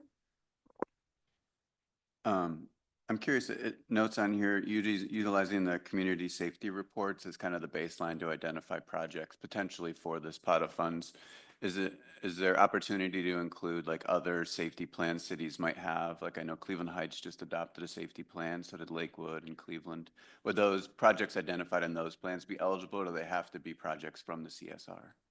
Again, that would be kind of a later phase decision, but one thing that I do, well, maybe I don't have permission to say this, but something that has been in my head is what I like about tying it into the reports is that it puts the tiny little villages of 1,000 people on equal footing with the big cities. You don't have to have a plan of your own in order to access these funds. And I think that's a really positive thing that's desperately needed in this region. I think if I translate what Kessa said is, every life is important. Doesn't matter, it's a small village, big city, county, anybody, unfortunately, if the fatality happens, we can't say because it was in our priority in the report or my report, your report, it wasn't there, or that's just an excuse. That's what we are trying to do. Any life is important, doesn't matter where you live. It's a small village, we have to take care of that, and we have to make sure that, we reduce the fatality in general. Yeah, I don't disagree. I just feel like, some of these plans were $100,000, $200,000 safety plans that might go a little bit deeper than a NOACA developed community safety report. So I'm just curious if priorities identified in Cleveland's Vision Zero Action Plan or Lakewood Safety Action Plan or Cleveland Heights Safety Action Plan would be eligible to apply for these funds if those projects aren't identified in the CSRs. And it's similar to the TLCI program implementation, like you can apply for implementation dollars, whether it's a TLCI plan or a TLCI-like plan. And I feel like for this pot of funds, should be similar language.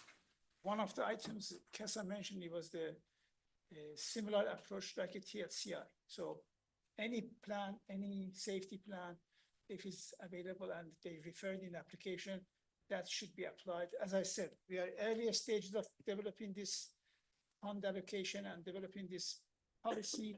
So we are welcome. This is a good idea. We can look at not only our safety report is going to be the base for any investment or any allocation. We need to look at the other plans. It's not, this report does not cover everything. So there are other issues we can look at that, and it's important to have that in the application as well. Thank you, Ali. Any other comments or questions? Dave? Yeah, thanks, Kessa and NOACA for working on this. I guess my question is, do we know what the source of this funding is and what requirements come with doing implementation using this funding? I guess, for example, with TLCI projects, we tend to layer those in with projects that already have some NOACA or federal funding associated with them because they have different federal project development requirements that are part of it. Whereas something like street supplies, you don't need to be following more in-depth project development processes to comply with the funding source. So I guess I'm just wondering, this funding, would it also be requiring sort of federal compliance with? That's the first type you mentioned, similar to TLCI is a federal funding, and we are trying to allocate this for the safety. The TLCI has got $2 million every year. Mm-hmm. So similar, we want to add it to the fund to be safety for this. Great. Okay. Yeah, thank you. Thank you. Any other comments or questions? Thank you, Kessa. Next up, we have 2025 CMAQ program applications. Presenter Sarah White.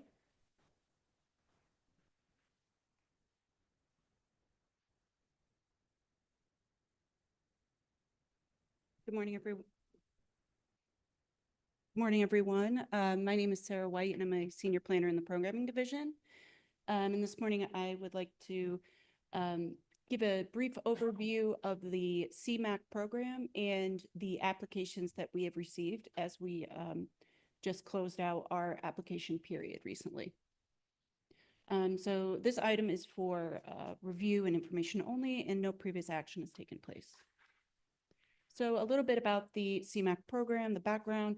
It is a federal program, and the purpose is to advance transportation programs in our region that specifically help to reduce the emissions and to help with maintenance of the national ambient air quality standards. So we're talking for our region about pollutants, ozone, carbon monoxide, and then 2 sizes of fine particulate matter. The overall program goals are to improve air quality and reduce congestion. So the CMAC program, we do coordinate with other MPOs or large urban areas in our state through the Ohio statewide urban CMAC committee. So we get together and program these projects. But for our region specifically, we do have around 40 million we believe we'll have this year. And this is a 2-year program, but these are just some examples of funds that we've been able to award in the past. And also these projects are slated to be implemented in 2023 and 2030 and 2031. So we'll look at that timeline, but some projects can be moved up. So our eligible applicants are government entities, local governments, state governments, transit agencies, and we also do consider public-private partnerships. And we will consider funding for procurement projects or program implementation, but also infrastructure projects. So phases of preliminary development, detailed design, right-of-way acquisition, and then, of course, construction. So for the CMAC federal program, there are project types that are eligible for this type of funding, and they're all listed here. I won't go through each one of them, but these are the typical project types and funding associated. So essentially, many of our projects that come in are roadway or signal, and they are automatically given 10 points. Another typical one is transit vehicle replacements for 8 points. And then some of the ones on the far right side, transit facility upgrades, 2 points, travel demand management, 3 points, etc. So moving into the evaluation criteria, this is created at the state level. So all of our large urban area representatives from MPOs, I believe in 2015, they all got together to help create these criteria. So again, the first is project type, which we reviewed previously. The second is cost effectiveness, essentially cost benefit analysis. Will this funding, is it worth the benefit we hope to see from the reduced emissions? We also take a look at other benefits that the implemented project will provide. So some examples are safety, freight, impact on fixed route transit. And then the two largest areas of points in the criteria are existing modal quality of service and then the positive impact. So we're looking at the before and then what is expected with the implementation of these projects. So this is a huge piece because we want to see, you know, the difference for this investment into a project. And then the last four, we're looking at the status of the project, where it is in the project management process. We're also taking a look at the non-federal match that an applicant is able to commit to the project. The eighth criterion is regional priority. So this one's a little bit of a special criterion because our board NOACA board ultimately will award specific points up to 10 points to projects, taking a look at how they maybe don't just affect their municipality or an area, but what is the kind of regional impact that this project might have. And then lastly, there is a criteria that allows for some negative points, and that would be just if there's concerns about an applicant's previous project delivery or some delays. So just a quick program timeline. We did start soliciting projects on March 14th. We had a virtual workshop on the 9th, and then all project applications were due on May 2nd. So now the internal staff at NOACA is reviewing each of these applications according to their criterion. And then we will bring a list today at the councils and then also to air quality and transportation subcommittees. After our internal review, we will review with our executive director and then begin bringing recommendations for project funding to the planning and programming and ultimately to the Board of Directors. The Board of Directors will put a final stamp on recommendations that they would like to bring to the Ohio Statewide Committee. So we will do that in the fall of this year. So by the end of the year, we should have a slate of projects that will be funded through CMAQ. So quickly, I just want to review some of the projects that we have, or the applications we've received. And these are in order alphabetically by county and applicant, so there's no ranking done yet. We do have 3 Cleveland projects. Excuse me. One is for vehicle electrification of fleets. Cleveland Moves implementation for bike and pedestrian, and then an e-bike rebate program. We have another pedestrian and bicycle project from Cleveland Heights. Another pedestrian bicycle project from Cleveland Metro Parks, improving the Lake Link Trail. Our transit agency in Cleveland, GCRTA, is requesting transit vehicle replacements, and the City of Independence has requested a signal upgrade program. We have a roadway improvement request from ODOT for a smart lane on 90 westbound. We have 2 requests from Lake Tran in Lake County for 2 different types of vehicle replacements. And then Menor and Painesville both have requested funding for signal upgrades in their communities. We have another vehicle replacement from Lorraine County Transit. And then lastly, from the City of Lorraine, some traffic and bridge signal upgrades. So previously, I went through this in the schedule, but just a reminder that the staff or the board will review these projects in September, and then the statewide committee will put together pretty much their slate of projects for the whole state for the 2030-2031 period. And that's all I have, and I'm happy to answer any questions about the program or any applications. Thank you, Sarah. Any questions or comments? I just had 2 quick questions. The first of which is, you had the City of Cleveland's vehicle electrification. Is that infrastructure as well as the fleet, or? Okay, so it's both. Yes, it would be replacing some vehicles and then also setting up the infrastructure within community or city-owned locations. Okay, and then also, could you elaborate a little bit on what the smart lane on 90 westbound does or is?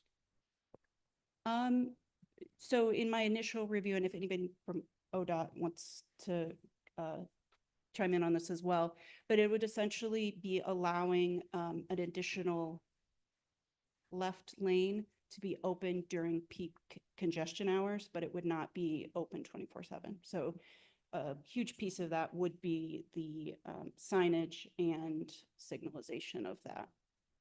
Scott? Yeah, so this is a ODOT District 12 project, so I'm not too familiar with it. But I think it would be similar to what is in Columbus on I-670 as you're leaving downtown and going towards the airport.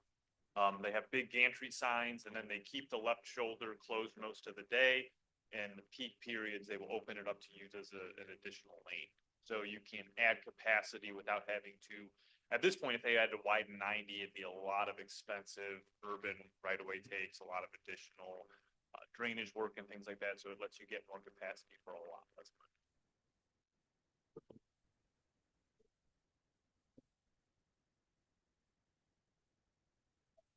Can you use the mic? I'm so sorry. Thank you. They're so finicky. So you're saying that you would just make more with what you have there, essentially? Okay, good. I do have a question. Can you elaborate a little bit on the Lorraine County Transit when they mean revive vehicles of the fleet they already have, or something to do with their micro transit? Thank you.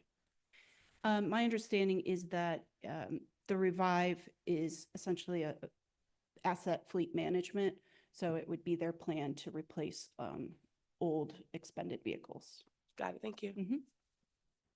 Any other questions or comments for Sarah? Thank you, Sarah. Thank you. Next up, we have the long range plan update presenter, Dr. Makaraki.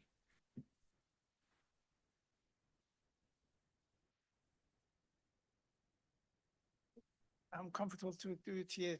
So this period now, we are in a public review period for the long range, and we had before in December, now we have, this week, we had two public review session in the two counties, and next week is gonna be 3.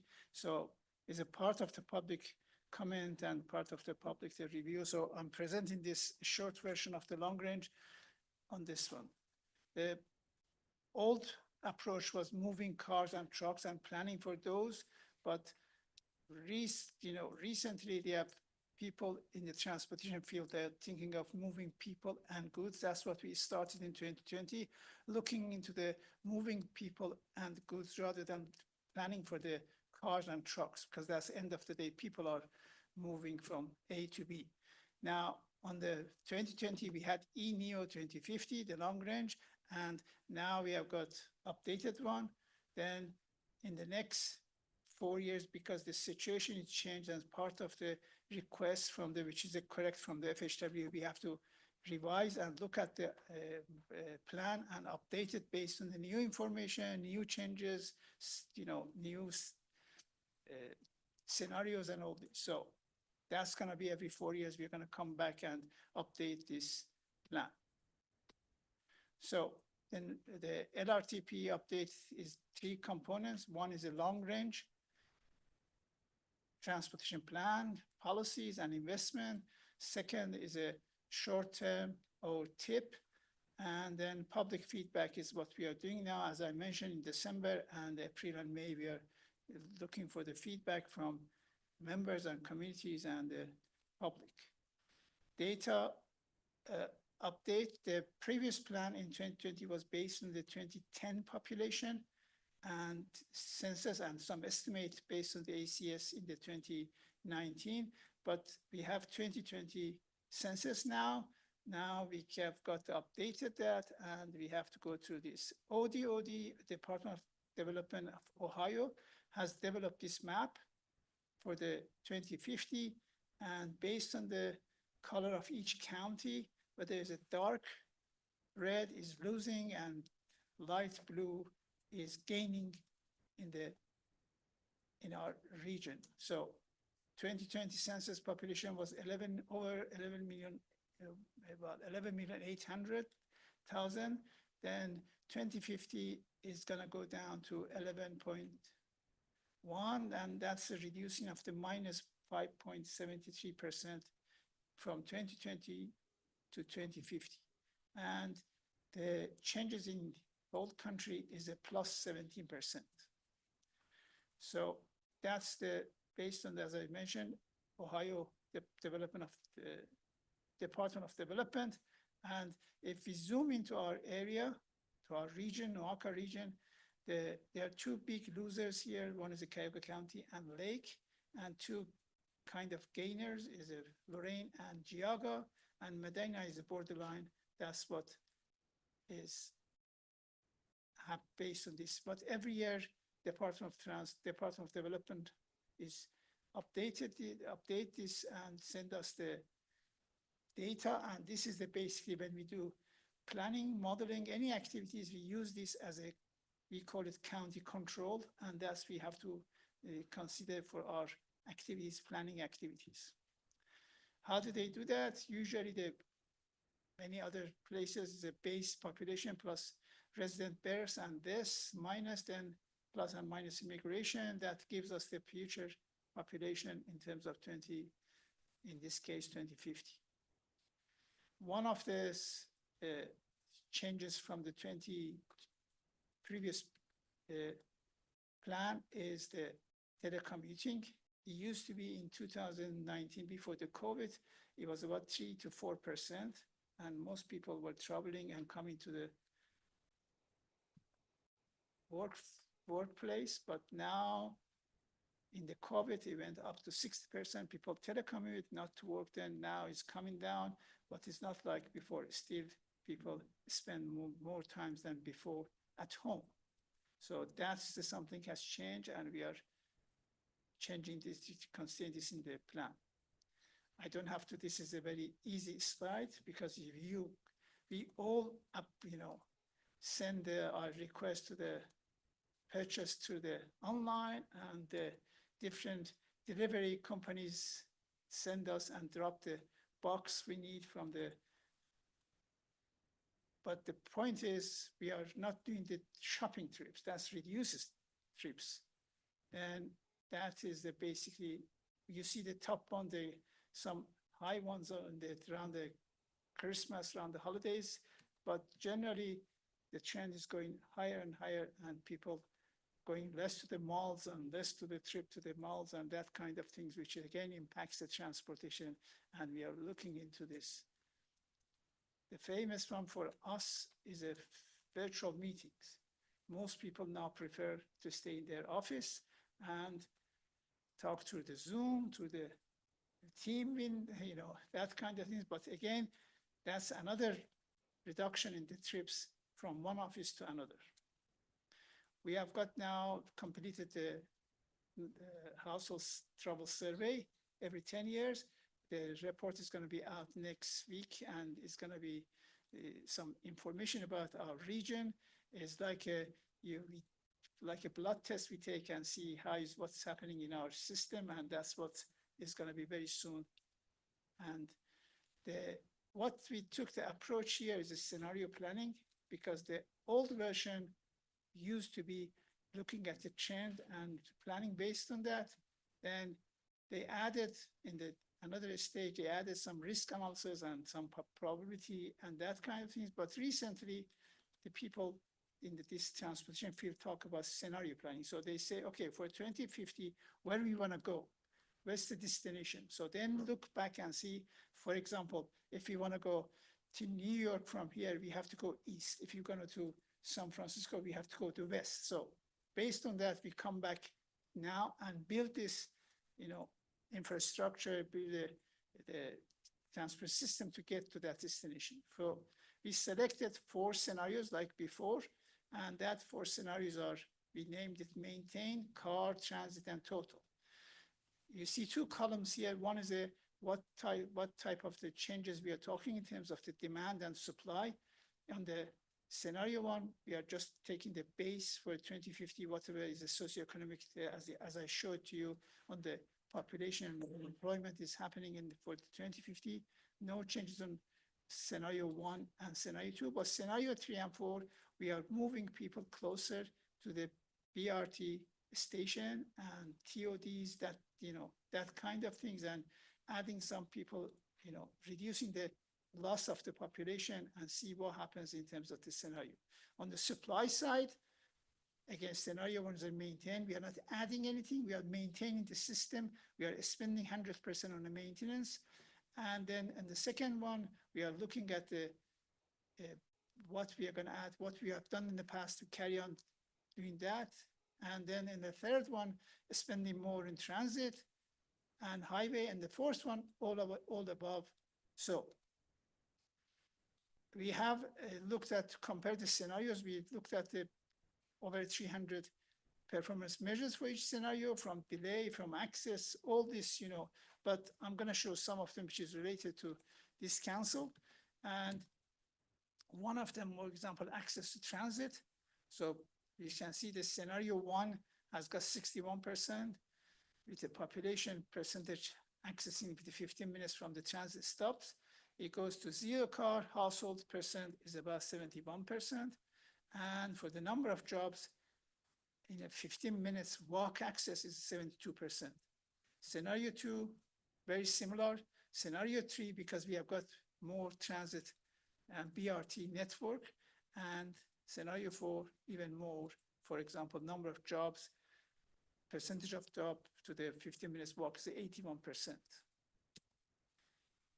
Transit ridership, annual transit ridership, it goes from 22 million to 37 and 38 in scenario, 38 million trips in scenario 4. Commute time in terms of work commuting, most important. And again, 29 minutes, 34 transit walk, transit drive. And these are some of the small portion of the performance measures we looked at each 4 years ago, and now in terms of the comparing the scenarios with each other and see whether scenarios, how they behave in terms of the access, work commute. Here, the zero car households is important. These are captive people. They don't have a car, so the transit is important, and non-motorized like bike and walking is important. Then I remove the safety because Kessa showed the safety is a similar, slides. So what you saw in the previous presentation is applies here, is extracted from the long range. So air quality as a transportation is a 29% of the greenhouse gas emissions is from transportation. Then again, looking at the VOC, and that's for the 4 scenarios. Again, scenario 4 is better than others. Then PM particulate matters based on the tons is 67 tons. Infrastructure, non-motorized infrastructure.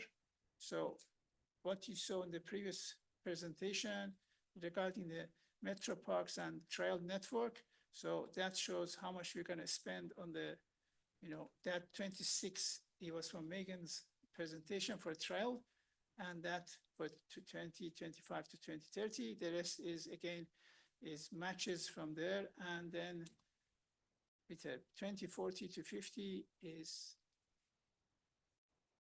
what we're going to spend. Future technology and adaptation. The EV, that map is from 2023 from the State of the Energy, Department of Energy, US Department of Energy, and is dated June 2024.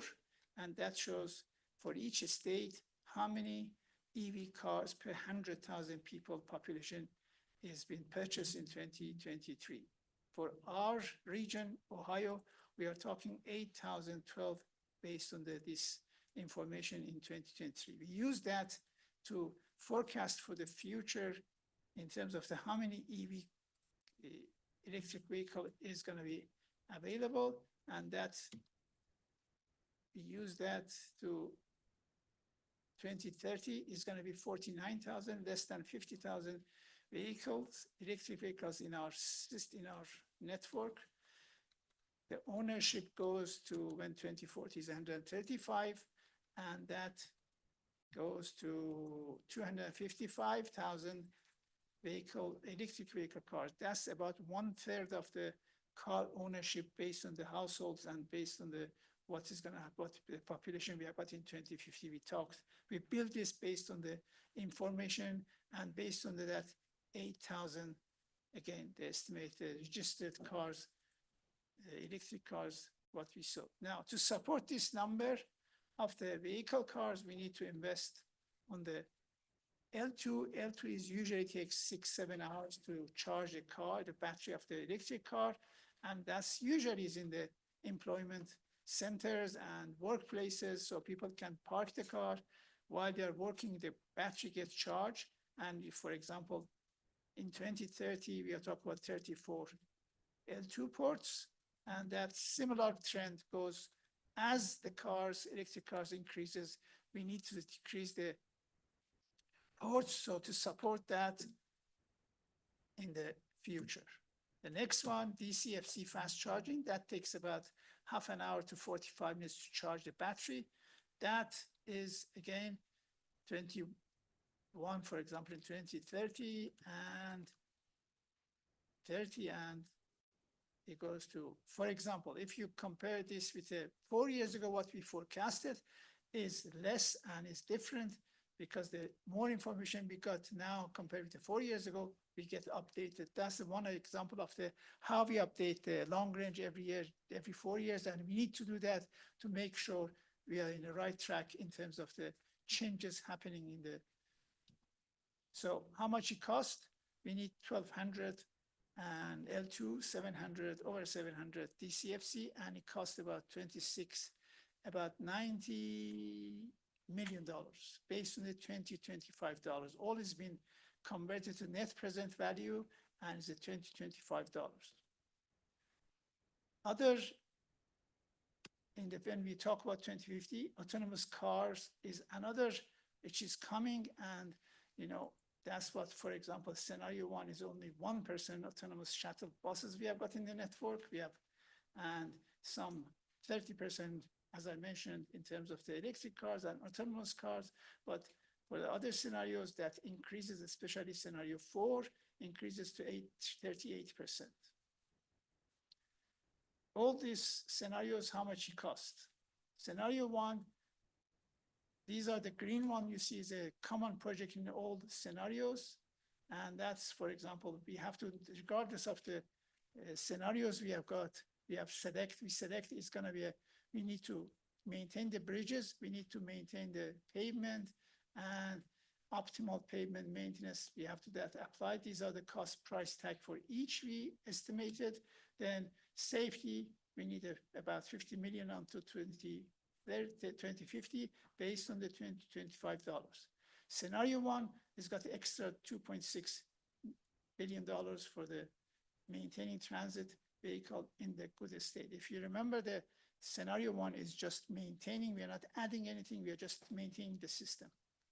Scenario 2 has got 1,800 extra, and scenario 3, 6.7, and finally scenario 4 is a 9 point. Putting all this together, common project is $11 billion, estimated based on $25. Then scenario 1, and as you saw the price for each, then we look at the scenario 1 as a, these are the based on the, what percentage of the each scenario and the common project got. As I mentioned, the common project has got about 1/3 of the cost in terms of the other projects. So 1/3 is shared. And then we take the scenario 1 as a base, like a do nothing. And usually we do in any study, we look at the no build and build scenario. The scenario 1 here is a no build, and scenario 2, 3, 4 is a build scenario. And the cost is, you can see, for example, scenario 4 is 3.5 times more than scenario 1. Then if you look at this in terms of the budget, the green portion is the common, as I mentioned, and the extra one is for each scenario. At the same time, we look at the budget and forecasted how much budget we have from the government, and that's over what we need. And any extra between the distance between that bar and the arrow, we can use that budget for, we call it illustrative projects. And that's for any other projects, in the future is going to come up. So we have got enough room there if we get all the budgets based on our estimate. When we look at each scenario, compare all this, and then we use this measure of the effectiveness value for each based on the weighting for each of the performance measures, and we use this. Now, the summary of all this measure of effectiveness, you can see the first one is, for example, if again we take the maintain as a 1 as a base, then compare with the other scenarios with the 1, then it becomes, for example, scenario 2.03 and scenario 3, 2.6, scenario 4 is a 5.8. Like any other benefit cost approach, we divide this to each other, and you can see is scenario 4. Anything over a 1 is viable, better than scenario 1, and this scenario 4 is a 1.66.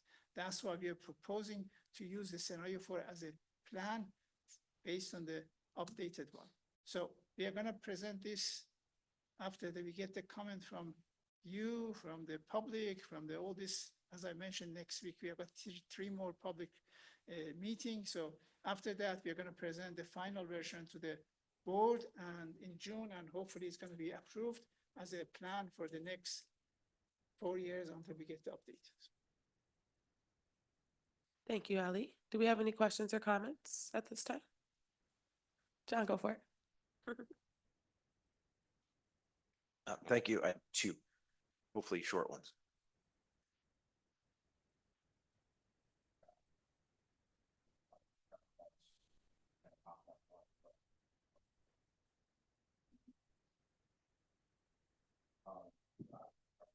was a matter of safety on some of our more dangerous intersections. Are we also considering the ease for the autonomous vehicles to be able to navigate those intersections? Honestly, John, haven't looked into that, so not specifically. It is something where we know that we know a little bit about autonomous vehicles at ODOT. We don't get into it too much. That's more the Drive Ohio side. So there's a whole division within ODOT based out of central office called Drive Ohio. It kind of operates as its own agency, but they're very much up on all newer technologies, autonomous, EV, drones, all that stuff. So we noticed back in 2015, that thereabouts that there's a lot of new technologies coming. So yeah, we kind of created our own entity that does that. So the short answer to your question is I don't know. But we also know that autonomous vehicles are able to read signs. So they'll be able to see like, oh, if there's a circulating roadway sign, they know the roundabout's coming out, they know to yield to oncoming vehicles. So could an autonomous vehicle navigate a roundabout? Probably. Can they do it right now? I don't know. Never tried. So that's a good question.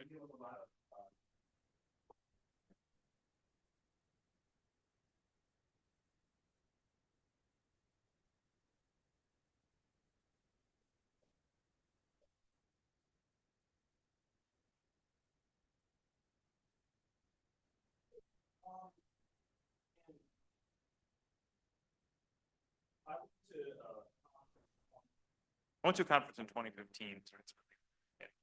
Conference in 2015 that Google X and some of these car companies presented like this stuff will all be all over the roads in the next 5-10 years. Well, it's 10 years later.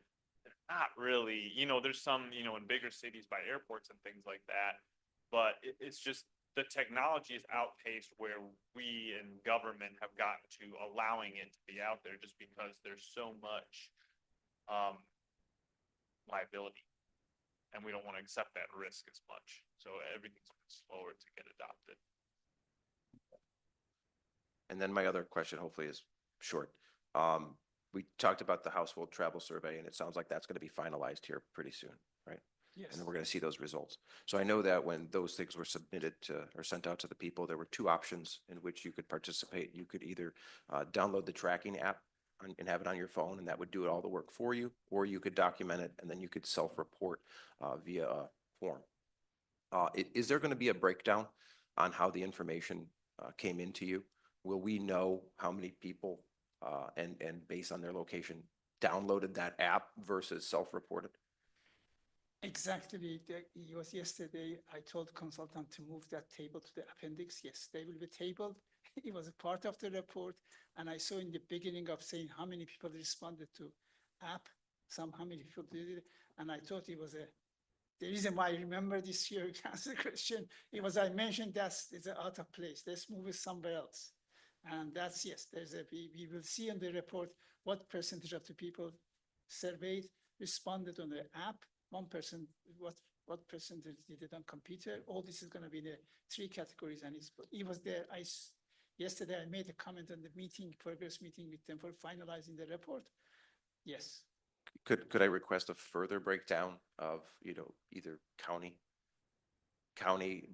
based on that, how they reported, whether it was so if Medina County people download the tracking app versus self-reported, could we see a further breakdown by county of that information? The data, NOACA owns the data. That's so far based on the consultant is working based on the contract we have assigned them. But after they finish, they have given us the raw data, and it's a computer. We have the raw data. We're going to break it down more further for any questions like this. But most tables, we were talking last few weeks to finalize the report, is county-based. The contract was based on analyzing based on the county-based population, households, all these kind of things. And further than this, we can have the raw data, then we're going to go through this, and depends on the project, depends on what we need. We're going to break it down. I have some ideas. I told them after we get the final report and all this, we are going to use it. Like many other, we purchase this data is ours, and then we can use it for the any project. So if it doesn't make the final report, that further I haven't- breakdown, I could request it and you could provide Yes, it. Okay, yes. very good. Thank you very much. Maybe it isn't again, that breakdown, maybe they had a table in the breakdown based in the county, but yes, you can request that after you got the final. All right? Great, thank you. Any other comments or questions about our long-range plan? All right, great. We're gonna move into the next part of the agenda here. Reports and updates. Are there any reports or updates at this time? Okay, moving on.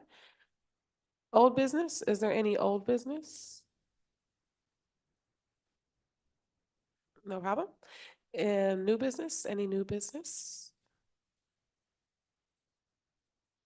Oh, yeah, no problem. Go ahead, John. Could I just ask one question, and it might not be able to be answered here? I see that Executive Director Grace Galucci went down to testify on House Bill 96, the budget. I think she was covering brownfields and stuff like that. Further along in the budget, there was something that did mention in the language, the use of eminent domain for some of the bike trails. I think they had an issue down in Mahoning Valley with the Mill Creek Metro Parks. It was a battle that was going on for like 4 years for 7 miles of trail. The property owners ended up retaining the rights to their property from a magistrate that ruled on it. And I think that some of the language made its way into the budget to address that. Did anybody from NOACA provide testimony on that?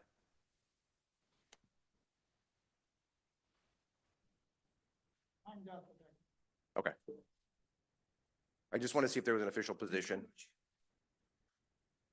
Okay. I just want to see if there was an official position or if someone knew off the top of their head. That is all that I have. So Thanks, thank you. John. Appreciate it. Any other new business or any questions? All righty, we'll move to adjourn. Can I have a motion?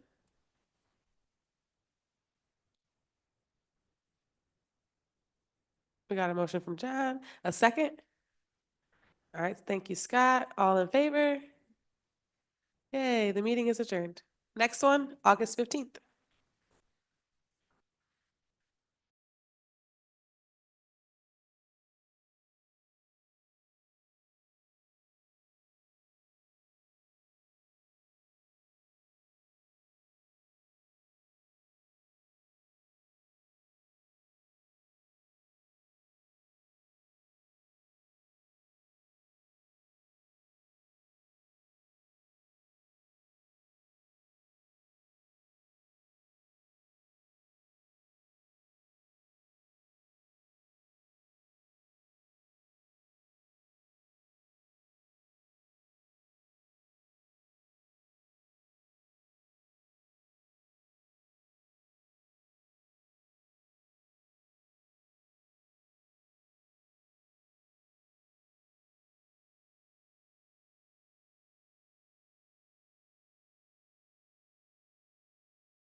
with notification requirements of Ohio's open meeting law, notice of this meeting has been publicly posted and major public media has been notified. NOACA conducts its meetings according to Robert's Rules of Order. Actions during the meeting will be taken by voice vote. If any member feels the need to abstain from any vote due to a conflict of interest, he or she should state their intention to abstain when the matter is introduced by the chair for presentation for the record. Subsequently, that member shall not participate in any discussion of the matter for which a conflict exists. According to Robert's rules, absence from a meeting does not require a member to abstain from voting on the minutes.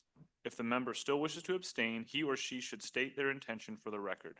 For the benefit of our guests from the public on the recording of this meeting, please be sure to speak into a microphone. The microphones can be turned on using the red button on top of them. They are on when the light is green. Now we're going to go for approval of the minutes from the February 21st, 2025 meeting. Do we have any corrections or additions? Can I have a motion to approve? Lawrence Hall. Second? Dave Ray. All right. All in favor? Any opposed? All right. The motion is approved. Next item is public comments on agenda items. Has anyone signed in to speak today? No one has signed in to speak. So there being none, we'll move on to the next agenda item, which is the chair's report and executive director's report. Is there an executive director's report? Nope. All right. The next agenda item are action items. Are there any action items for today's meeting? There are no action items for today's meeting. Great. And then the last item, item number 6 is the presentation and discussion items. So the first one is the Transportation Safety Program Policy and Fund. Kessa is going to present. Good afternoon. Did I get this low enough that you can all hear me? That's a good start. So I'm here to present our proposed new Transportation Safety Fund that I hope you all will be as excited about as I am, since I've been advocating really heavily for this for a couple years now. No action is requested yet, as we're seeking extensive feedback during this process, but we started with the policy committee, since this is going to be a new policy at NOACA, but now we're looking for more guidance from our safety and active transportation groups. Those of you who were also on the council last year will remember that while we've had a zero deaths vision for years, last year we switched to an equal annual reduction model for our safety performance measure targets to determine what it would take to reach zero fatalities, serious injuries, and non-motorized fatalities and serious injuries by 2050. In this graph of the fatalities, you can see the orange line decreasing the number of deaths by year until it eventually reaches zero. The white line shows the percentage of annual cumulative reduction, and the green curve shows the percentage of annual reduction, starting out very low before increasing significantly at the end as the absolute numbers approach zero. Our updated long-range plan, WeNeo, also reflects these goals, with everything dropping to zero by 2050. So I'm sure everyone in this room is aware that crashes occur predominantly due to infrastructure deficiencies or human error. A 2024 analysis of the 5-county region's crashes suggested that approximately 48% of crashes were due to 3 factors. The first was that individuals made poor decisions, such as speeding, being impaired, or being distracted. And you might have noticed that I didn't say driving impaired or driving distracted. That's because both of these poor behaviors also apply to other modes of transportation. The second was when the responding officer noted that a specific user was in error. Finally, we looked at crashes where contributing circumstances were deemed to be errors, such as running red lights or improper lane changes. As a public agency, we're particularly interested in the 52% of crashes that are attributed to infrastructure deficiencies, since they can be directly funded for replacement or enhancement. Common infrastructure inadequacies include poor road signage, either because it's not present or because it's challenging to read, a lack of pedestrian and bicycle infrastructure, such as crosswalks and bike lanes, and inadequate lighting that leads to many crashes, particularly for pedestrians, especially at night. However, this isn't an exhaustive list. Our new funding program has two primary goals. The first is to provide a dedicated source for low-cost countermeasures that are too small to qualify for larger ODOT funds. The second is to provide a method of funding engineering studies that are difficult for smaller communities to afford, particularly without an engineer on staff, but are required to access the largest ODOT funding sources. The 2022 Community Safety Reports introduced the Federal Highway Administration's proven safety countermeasures, but the latest year expands on this by incorporating a cost-benefit analysis for selected countermeasures, which we'll discuss over the next few slides. The cost-benefit ratios provided in the reports use the minimum crash reduction percentage and the highest cost estimations from FHWA, so when ranges are given, to get maximally conservative ratios. So when jurisdictions install countermeasures, they can hope to see better than expected results and are extremely unlikely to see worse. The reports also include a regional overview page that provides the range of ratios for each countermeasure as applied across the entire region, enabling communities to make more informed decisions about potential outcomes. While non-motorized countermeasures were provided with savings over 10 years, motorized countermeasures used only an annual savings figure due to their drastically higher usage rates to provide a more equal comparison.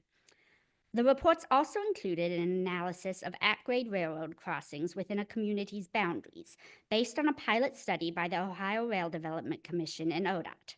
This analysis incorporated 4 scores listed at the bottom of the screen, with safety receiving twice the weight as the others.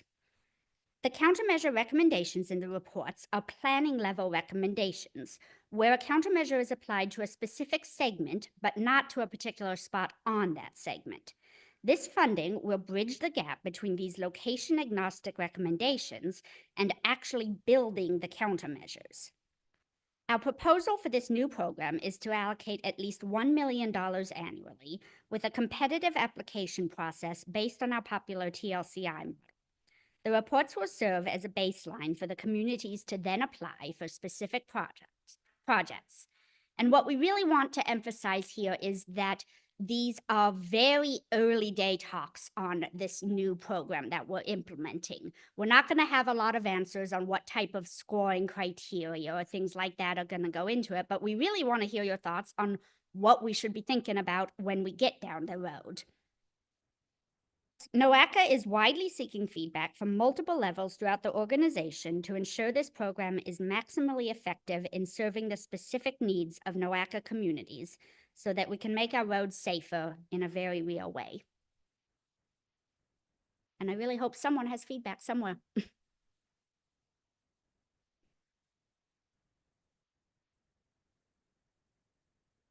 mean, I can go first. Thank you for that. Representing FHWA, safety is our top priority, so I appreciate your focus on this. It seems like you've already done a lot of good work to, sort of start us off here with countermeasures and the benefit cost analysis. So that's definitely like the starting point for applications. You mentioned following the TLCI model. I also know that there are a lot of TLCI plans sitting out there that haven't been implemented yet. So I think something like this could, maybe one of the criteria when people apply is this corridor intersection in a plan, and you look at those safety components and see if you could fund those. One question I did have, the community safety reports, is it correct those are only arterials? And if so, would this be open to other roads as well, or are you just looking at those? Again, still early days. We were having discussions in BPAC on potentially accepting applications from other plans as in addition to just the community safety reports. And if that becomes a yes, as it is in TLCI, then presumably if those plans include other functional classes, then that would become a yes as well. And I would like that as long as you're continuing to look at the actual crash rates and reduction factors. And then third thing, we wouldn't oppose, I think, preference for transit, first and last mile connections, helping people, facilitate transit usage, because we know transit tends to be safer per mile. And did you say you would oppose that? No, we would not. So, I was a little confused. Yeah. So people think, Federal Highway Administration versus Federal Transit, but we're really all part of the same team here. So I know, transit can be safer, and NOACA also has congestion management goals related to increasing transit usage. So projects that would do that, I think would be a good idea here.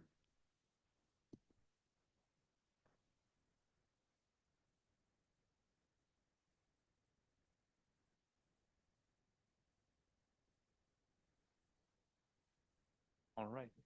Thanks, Kessa. Oh, sorry, we got one more. So, what year are you trying to get this budgeted for?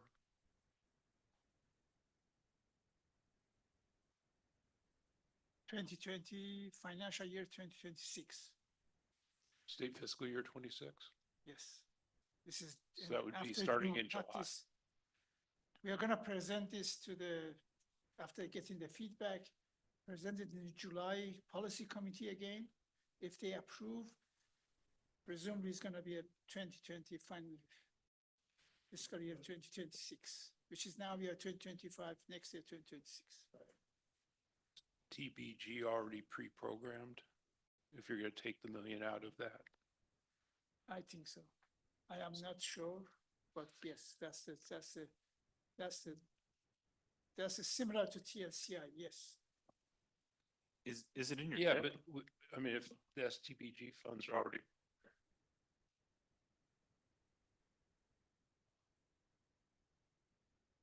Or it's out of that pot. Well, I'm the detail of the fund, we haven't sorted out, but we just proposed to use 1 million, but probably we're gonna deduce some of it, some of the, from here and there.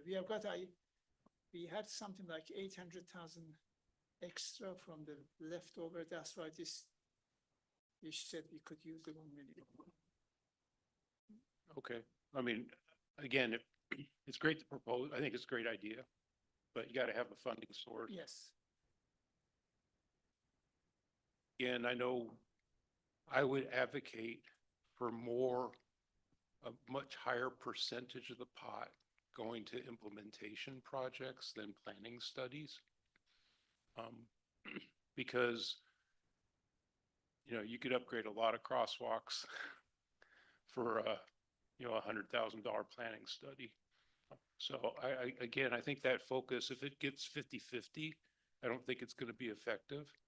But if it was 80-20 or 80% of its implementation, I think it'd be much more impactful to the community.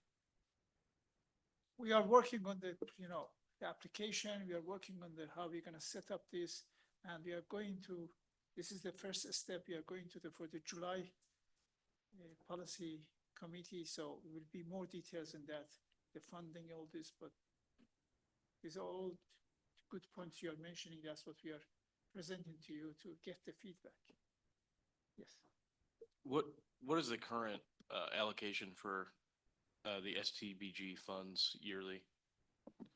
So we're gonna be taking $1 million out of what? I can't say. I've got a figure in my mind. Is there any, Sarah, do you know anything? Are we talking about 17? We are talking 17 million, 17, I think, or? And there, I would say, in terms of addressing the tip and room for budgetary changes, I think we can always move projects around and make room for it. Many projects do get delayed. Yes. No, I was just curious how much long-term I would think be it's coming out of the budget for those funds, because obviously that's a very popular program as well, I would imagine. Again, as Sarah said, I can't remember, but it was, I think 17 million, something like this is in there.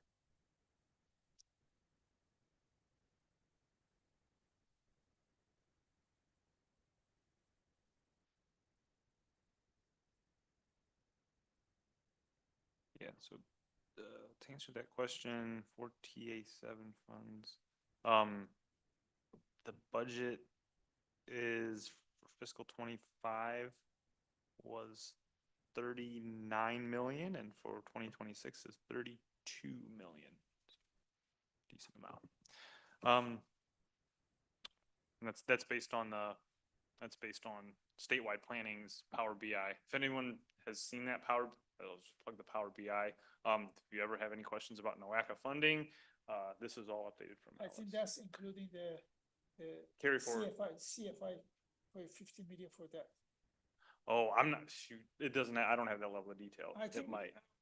right, it's 32 minus 15 is 17. Okay. Again, Yeah, I am not 100% sure what I'm saying, but what Scott said. that's just the allocation. If there's other stuff that comes off the top, this doesn't show that in there. But, all right. Thank you, Kessa. And we will move on to the next item, the next presentation, which is the SFY 2025 Congestion Mitigation and Air Quality, or CMAQ, program applications, and that's Sarah White.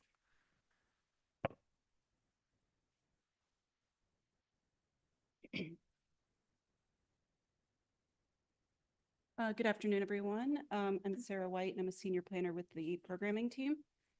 And this afternoon, I just want to go over our newest batch of applications from our 2025 Congestion Mitigation and Air Quality, or CMAQ program funding cycle.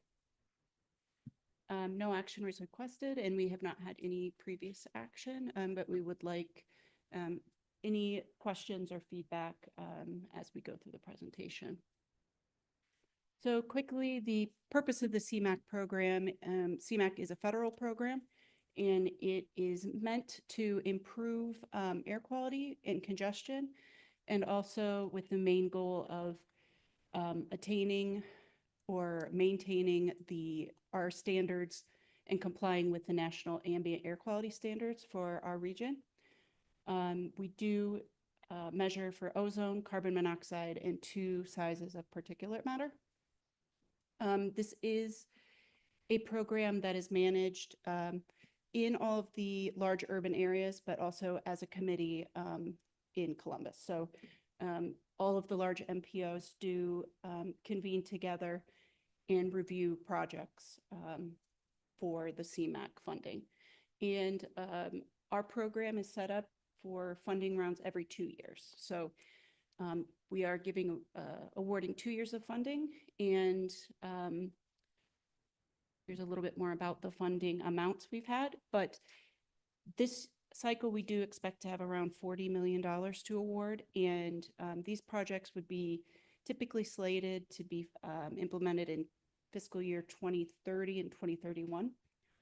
Some projects are moved up or moved around just depending on the programming schedule, but that is the intent, to give each project plenty of time to go through the necessary processes. So the eligible applicants for CMAQ are government entities, transit agencies, local municipalities, port authorities, state agencies, and we also will consider projects that are public-private partnerships. And we fund essentially 2 types of projects. We do non-infrastructure projects or procurement projects, and then a traditional infrastructure project. And typically projects are for construction, but we also will consider preliminary development funding, detailed design, and right-of-way acquisition. So in terms of eligible types of projects, according to the federal guidelines, these are some of the more typical projects that people apply for. And after each one is a automatic score that is assigned. So for example, congestion reduction, traffic flow, signal projects that are very popular, those receive 10 points. Transit vehicle replacements are also popular projects, and they automatically receive 8. And then some of the other types of projects are alternative fuels, travel demand management, etc. So as we have the project type scores, we can move right into criteria. And the first criteria is project type. The next criteria for evaluating these applications is cost effectiveness. So essentially, we're looking at the cost benefit analysis of a project versus the savings we'll see from emission of when the project is implemented.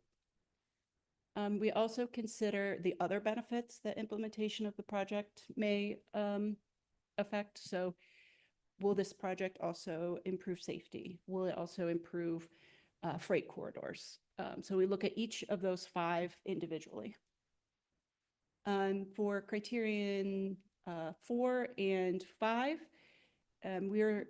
this is a large piece of the overall score, but we're looking at the current modal quality or level of service of a project, and then what we would expect to see when the project is implemented. So we want to see, an improvement between the two. So we do take a look at that, and those who would have a larger improvement would score higher.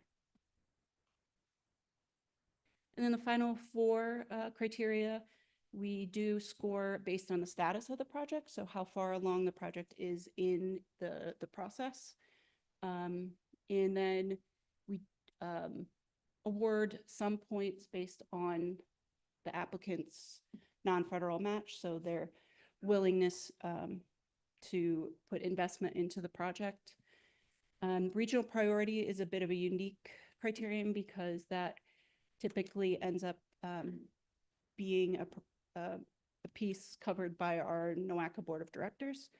And that allows us to give up to 10 points to regionally significant projects. So if we have a project that not only will improve a community, but will give regional benefit, we can award some extra points. And then lastly, we do have the ability to take away some points depending on previous project implementation by the applicant. So if we've had some delays or cancellation of projects, we can consider that and their ability to bring the project to fruition. So a quick program timeline, we did start soliciting applications in March, and we held an applicant workshop on April 9th. And then on May 2nd, all the applications were due to NOACA. So right now, staff at NOACA are reviewing these applications against the criteria and also working with applicants with questions and follow-up. Pending the review today at our councils, we will bring the projects to air quality and transportation subcommittees. And then by July, we will have recommendations of projects to fund that we'll take to planning and programming. Ultimately, we hope to bring our final recommendations to the board of directors for their review and approval and for awarding those priority points. And then lastly, as I mentioned before, we do review all of these projects and have a full statewide slate. So we will bring our recommendations to the Ohio Statewide Committee to review at the end of this year. So we will have awards ready to go by the end of the year in terms of knowing which projects will move forward. So just really quickly, I'll go through the project application, sponsor, and type of project. And I want to note that these are not in any particular, they're in alphabetical order. They are not ranked at all. So they are alphabetical by county and then by agency. So we have 3 projects from the city of Cleveland. One is for a project to start some electrification of city vehicle fleet. And it does include some infrastructure for charging stations. The second project is Cleveland Moves implementation, which is bike and pedestrian. And then third is e-bike rebate program, which is also the administration of a bicycle program. Cleveland Heights has also proposed a bicycle pedestrian project. And we have another from Cleveland Metro Parks to complete their Lake Link Trail and Franklin Boulevard enhancements. GCRTA is our first transit vehicle request for replacing vehicles in 2030 through 32. And then the City of Independence has proposed upgrading some of their traffic signals along Brecksville Road.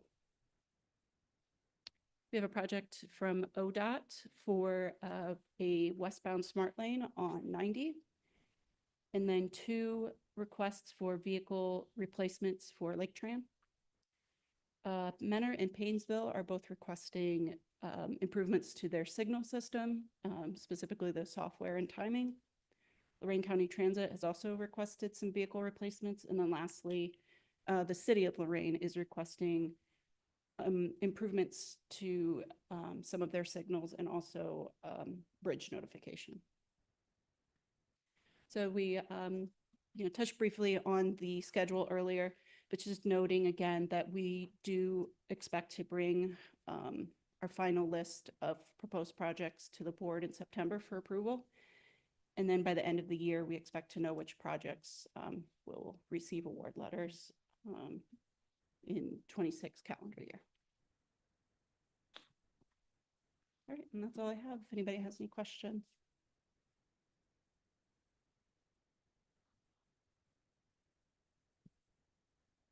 Here we go.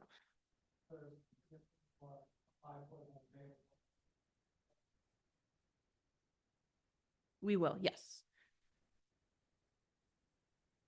And we would communicate with the applicant first to make sure that that's something they are able to do.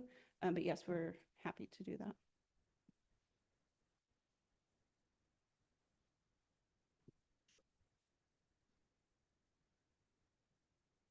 Single electrified vehicle program with the charging being proposed, are those going to be in the right of way or are they on private property?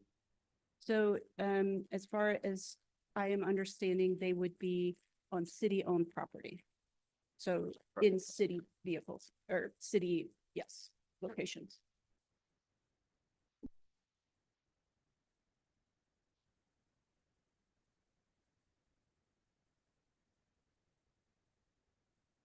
All right. Thank you. Thank you. Thank you, Sarah. The next presentation is the long-range plan update, the We NAO 2050 Plus, and the presenter is Dr. Ali Makarachi. Thank you. Good afternoon. We are in the period of the public review for this long range, and we are hoping that we are going to show this to the board at June meeting. So the first thing is what we had before of this from 4 years ago. It was people usually planning for moving cars and trucks. We changed this 4 years ago, and we talked about moving people and goods rather than cars and truck. So the first one was last 4 years ago. We developed the update. We called it ENEO 2050.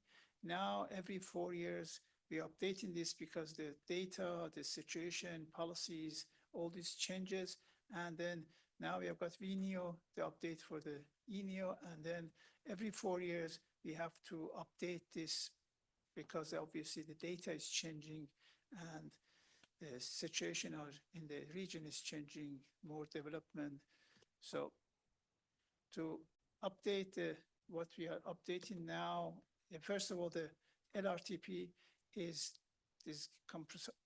includes 3 planning elements. One is the long-range transportation planning and policy and investment. The other one is a short-term, which is usually called TIP. And the third one is, which we did in December before the holidays, and then now we are looking at the public feedback to update the LRTP. Data, this is the 2050 data for 88 counties of our state, and that's developed by the Department of Development of the Ohio Department of Development, and that the color of shows if it's a dark red is losing population in 2050. If it's a lighter blue, and blue is increasing the population.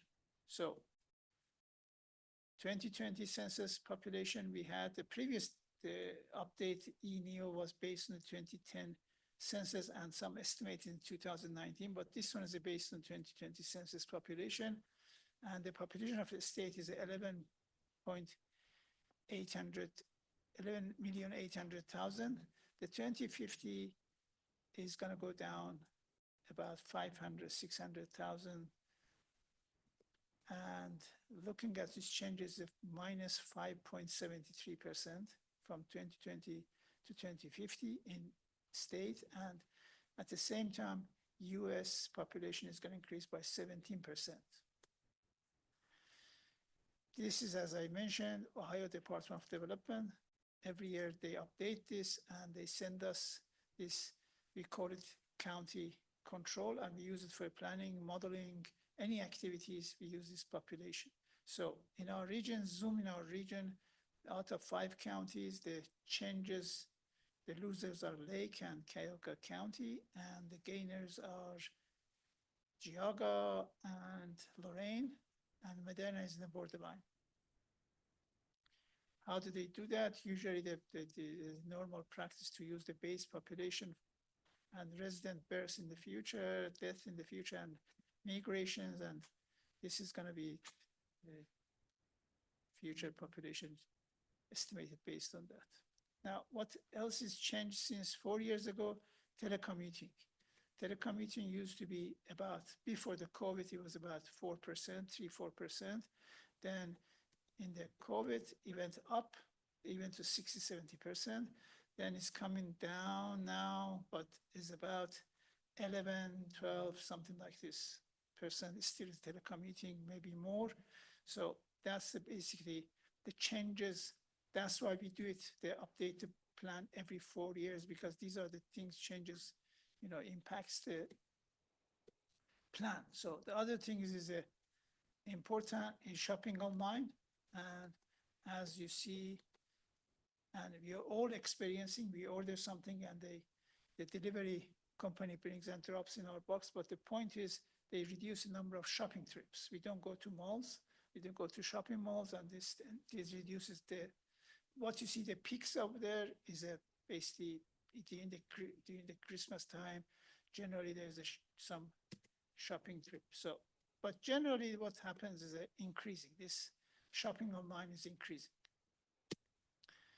Virtual meeting, these are these council meetings and other committee, the ALCA committee meetings are is a kind of, the ones we have got in person. The rest are now, most people prefer to sit in their office and talk to the colleagues in other organizations. So that's what happens, what we call it home-based, non-home-based work trips is reduced because people don't go to another office and they usually have a virtual meeting.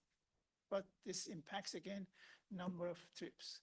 We did complete the travel survey, and the report is coming out. And then based on that, we have now information. We did about 1% of the 950,000 households in our region. And then that's going to be part of the long range and part of this update. What approach we used 4 years ago and now is called scenario planning. Previously, people used to have one, looking at the future, looking at the trend and doing that kind of planning. Then made it a little bit complicated and used the probability and risk analysis. But recently, most approaches are talking about scenario planning. So they say where we are going to go, and then we're going back to the current and changes from there. Like if you want to go to, example, if you want to go to New York, we have to go to west, and if you go to San Francisco, we have to go to east. So what's the scenario one, then how we get there, we come back from there to the now and build the scenario from there. For that reason, we had 4 scenarios. Scenario 1, maintain. Scenario 2, called it car. Scenario 3, transit, and total. If you see 2 columns, middle column and the last column on the right, is we are talking about demand and difference between these 4 scenarios.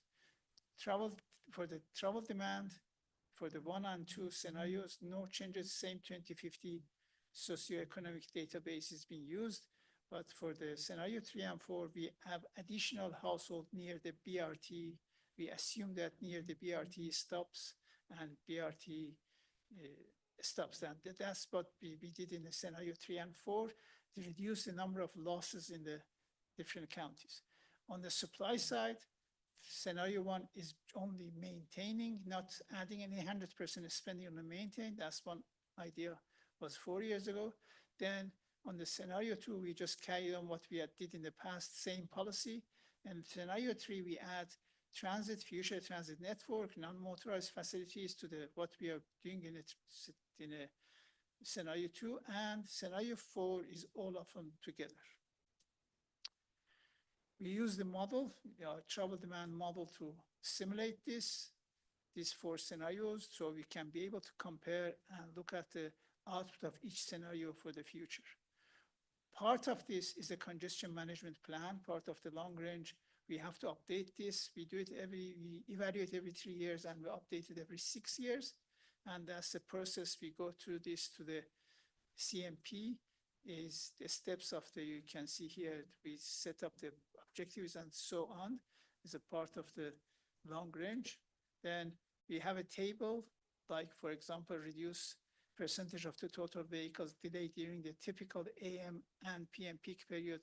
Right now is 9%, and then the target is reducing by 1% or 2% in the next 3 decades. The other is a list of the, parameter list of the performance measures we have to reduce for the congestion management plan. Same thing, reducing the average transit work trip time for the zero car households to all jobs, for example, from 42 minutes now to reduce it 1 minute to each. And that sounds a bit, just 1 minute, but this 1 minute multiplied by maybe 100,000 trips, that, is got impact on the region. Then these are the maps, current map of the congested areas in the AM and PM. PM, when we say PM period, we are talking about 3 to 7, and AM is 6 AM to 9 AM. The intersections and interchanges, we identify every year the location of the congested. Then this map shows in fact 2024 congested areas in the freeway. That was one of the questions last time when in the policy committee, when I presented this, they asked to see how this changes. When I click on this, you can see how this 2030 now, 2040, 2050. So it shows where the ODOT on the highway, when they investing, was a question from ODOT to see what happens in terms of the congestion. This is the AM, and this is compared 2024 to 2050 after 25 years. Similar one for the PM. Shows the red one shows the basically volume over capacity greater than 1 or level of service F. Then it goes to, again, when I click, it goes to different every decades until we go to last one, which is again comparing 2050 with the 2024.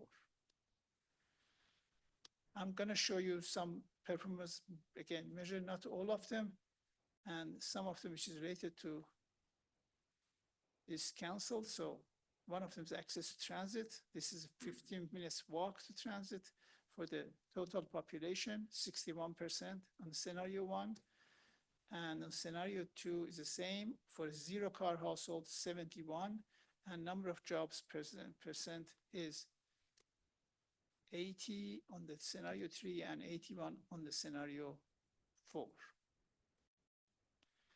Annual transit ridership, scenario one is a 22 million, 22 million similar, but it goes to 38 million in scenario four. Freeway and arterial delay. For a freeway, 2.56. This is the total annual delay per capita in hours. And then it goes to principal arterial, 5.41 hours. And excessive delay, there's another performance from FHWA we define as excessive delay, which is a 60%. If you stay in any roads and more, less than, your speed is less than 60% of the posted speed, that's excessive delay. and that's this 0.65 for scenario 1, scenario 2, and scenario 3 and 4. Work commute time, auto 29, 34, and similar performance from all this. Similarly for zero car household, because these are captive, they call it transit captive people. So these are don't have a car, the non-motorized and the transit is important for them to have access, and the travel through this is you can see is a number of hours, a number of minutes in average to major job hubs and to all jobs. Air quality is got different type, but 29% highest one is from the transportation. Greenhouse gas emissions, 21.9% is from transportation. And then we have run the software called MOVES, and then we calculate the VOC, NOx, and all this for 4 scenarios. Again, because the scenario 3 and 4 has got transit is less than the other 2, then particulate matters, again, scenario 4 is better than other scenarios. Future technology is EV. This is the 2023. The Department of Energy has developed this for each state based on the number of the 100,000 number of the EV ownership registered EVs per 100,000 people by a state. So in our case is 8,012 in 2023. Why I'm showing this? Because we have used this number to develop the future EV growth, EV. So for example, in 2030, it goes about 50,000. Then this 2040 is 135,000, and it goes up to 255,000 in 2050. Then that is about 1/3 of the car ownership based on the household and number of we have got from the household survey. This is about 1/3 of it is going to be electric cars. To support this number of the cars, electric cars, we need to have chargers, and that L2 is usually for workplace, which it takes 6-7 hours to fully charge the battery of the car. So now this is number of for example, in 2030, 34, and it goes up as the number of cars, electric cars increases, number of supporting chargers increases as well. Requirement for the chargers increases as well. So that's basically for the L2. Then we go to DCFC fast charging. This is about half an hour to 45 minutes to charge the battery.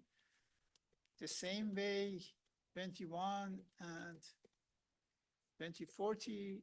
And if you go to our website and look at 2020 eNeo, this data is higher than this. And that's why every 4 years we update and we just get more, better data we had in 2023, then we had the better, in terms of the charges. Apart from that, recently, last 2 years, we are installing some chargers in our region. So we got some experience in terms of the time, cost, all these kind of things is more realistic than the 4 years ago.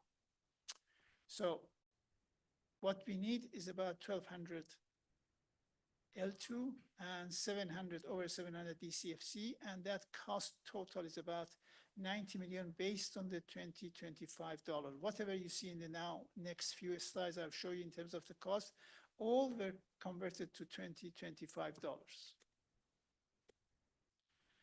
Apart from electric cars, we have got autonomous shuttle buses and autonomous vehicles, which is next few decades is going to come to our region, and people are going to sit in the autonomous cars and autonomous shuttle buses to go from the transit hubs to job hubs. So that's the increase. You can see scenario 4, as I mentioned, it's got higher percentage than compared to other scenarios. Okay, all this is going to cost. There's no free lunch in this country. So how much is going to cost? Scenario 1 is got each of these has got price tag. The one I have highlighted in green is a common projects for all scenarios regardless of the, for example, if you talk about bridge, we have to, regardless of any scenario, we have to maintain those bridges in good and fair condition.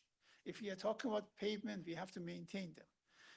And if you talk about safety, we have to do this. So these are the ones, each one has got its own cost. And then scenario one has got $2.6 billion for the maintaining the transit vehicles in the good state. Same thing with the scenario two. It's got, these are extra costs. Scenario three, and which a list of the project additional to the common projects.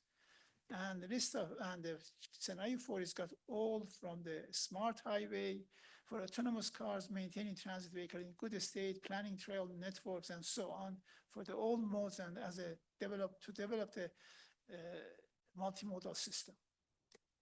So the summary of all this, what I said in terms of the cost is here. So the common project is about 36% of the cost for the generally, then 11 billion. Then those are the ones on the second column is the extra cost for each scenario. For example, scenario one has got $2.6 billion and scenario four is a 9.26. So we take the scenario one because we want to compare these four scenarios in terms of selecting a scenario. We compare this with the scenario one as a no build scenario, as we do with many planning projects. We always have a built and no built and compare it. So the scenario one is a no build because we are not adding anything, we are just maintaining the system. So they compared this with a scenario one. For example, scenario four has got 3.5 times the cost. All this, and the scenario is 2.8 and so on. Now, if you look at this in terms of the green portion of this slide is the common projects, and those are the ones for extra for each scenarios. Budget, based on our estimate, based on the current budgets we have got, and the future ones, we take some growth, then we have got enough fund for the, if we go with this, with the same budget, we have got enough fund to cover that, and we have got those extra gap between the end of the column of each scenario and the arrow, red arrow is we can use it for illustrative, we call it illustrative projects, and extra project, we can do that there. How do we compare this? We use the equation to as I said, we have got about 300, 400, 300 and something performance measures. We compare this and with a weighting, different weighting, depends on with four scenarios. And then we go to the, again, same thing. So we take the scenario one, is a maintain again one, then compare the other scenarios with the performance measures of scenario one. So you can see scenario two is a 0.03, then it goes to scenario four, 5.8. The middle column shows the previous, from the previous table, is it the cost compared to scenario one. Then we divide each, like any other benefit cost approach. This becomes, anything over a one, which is a maintain, over one viable, and scenario four is a 1.66. So we are proposing scenario one as a select as a plan for the future. So we will present this to the board at June meeting, and any feedback from you will be, we will update the plan. Thank you.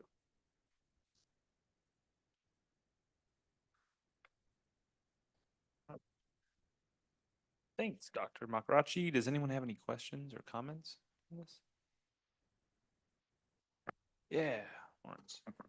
So you mentioned like 300 or more performance measures, and I'm a little concerned that that's a case where there's so many that there's basically none and how they get prioritized. So like from FHWA, we appreciate every MPO like adapting to their unique situation, but we do have federally required performance measures, and I just want to make sure when you're comparing these different scenarios, you're looking at the safety, congestion, pavement, bridge conditions, and air quality that you're required to meet, and that scenario four or whatever you end up going with will be meeting the required ones. Yes, all this I'm saying 300 is a, including starting from the FHWA, the performance measures as a basically, and we added there to more to look at that, and not all of them used for the evaluation, the campaign, the scenarios, but FHWS, you mentioned safety, all of it there for comparison.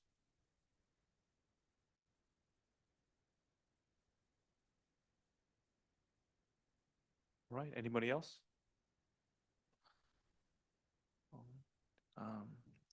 If not, we'll move on to reports and updates. So are there any reports or updates? All right, there being none, we'll move on to old business. Is there any old business? Hearing none, we'll move on to new business. Is there any new business? All right. Hearing none, we'll go ahead and adjourn the meeting. Can I have a motion to adjourn? Motion. All right, Rob. Second? Andy? All right. All in favor? Aye. All right, thanks, everyone. The meeting is adjourned.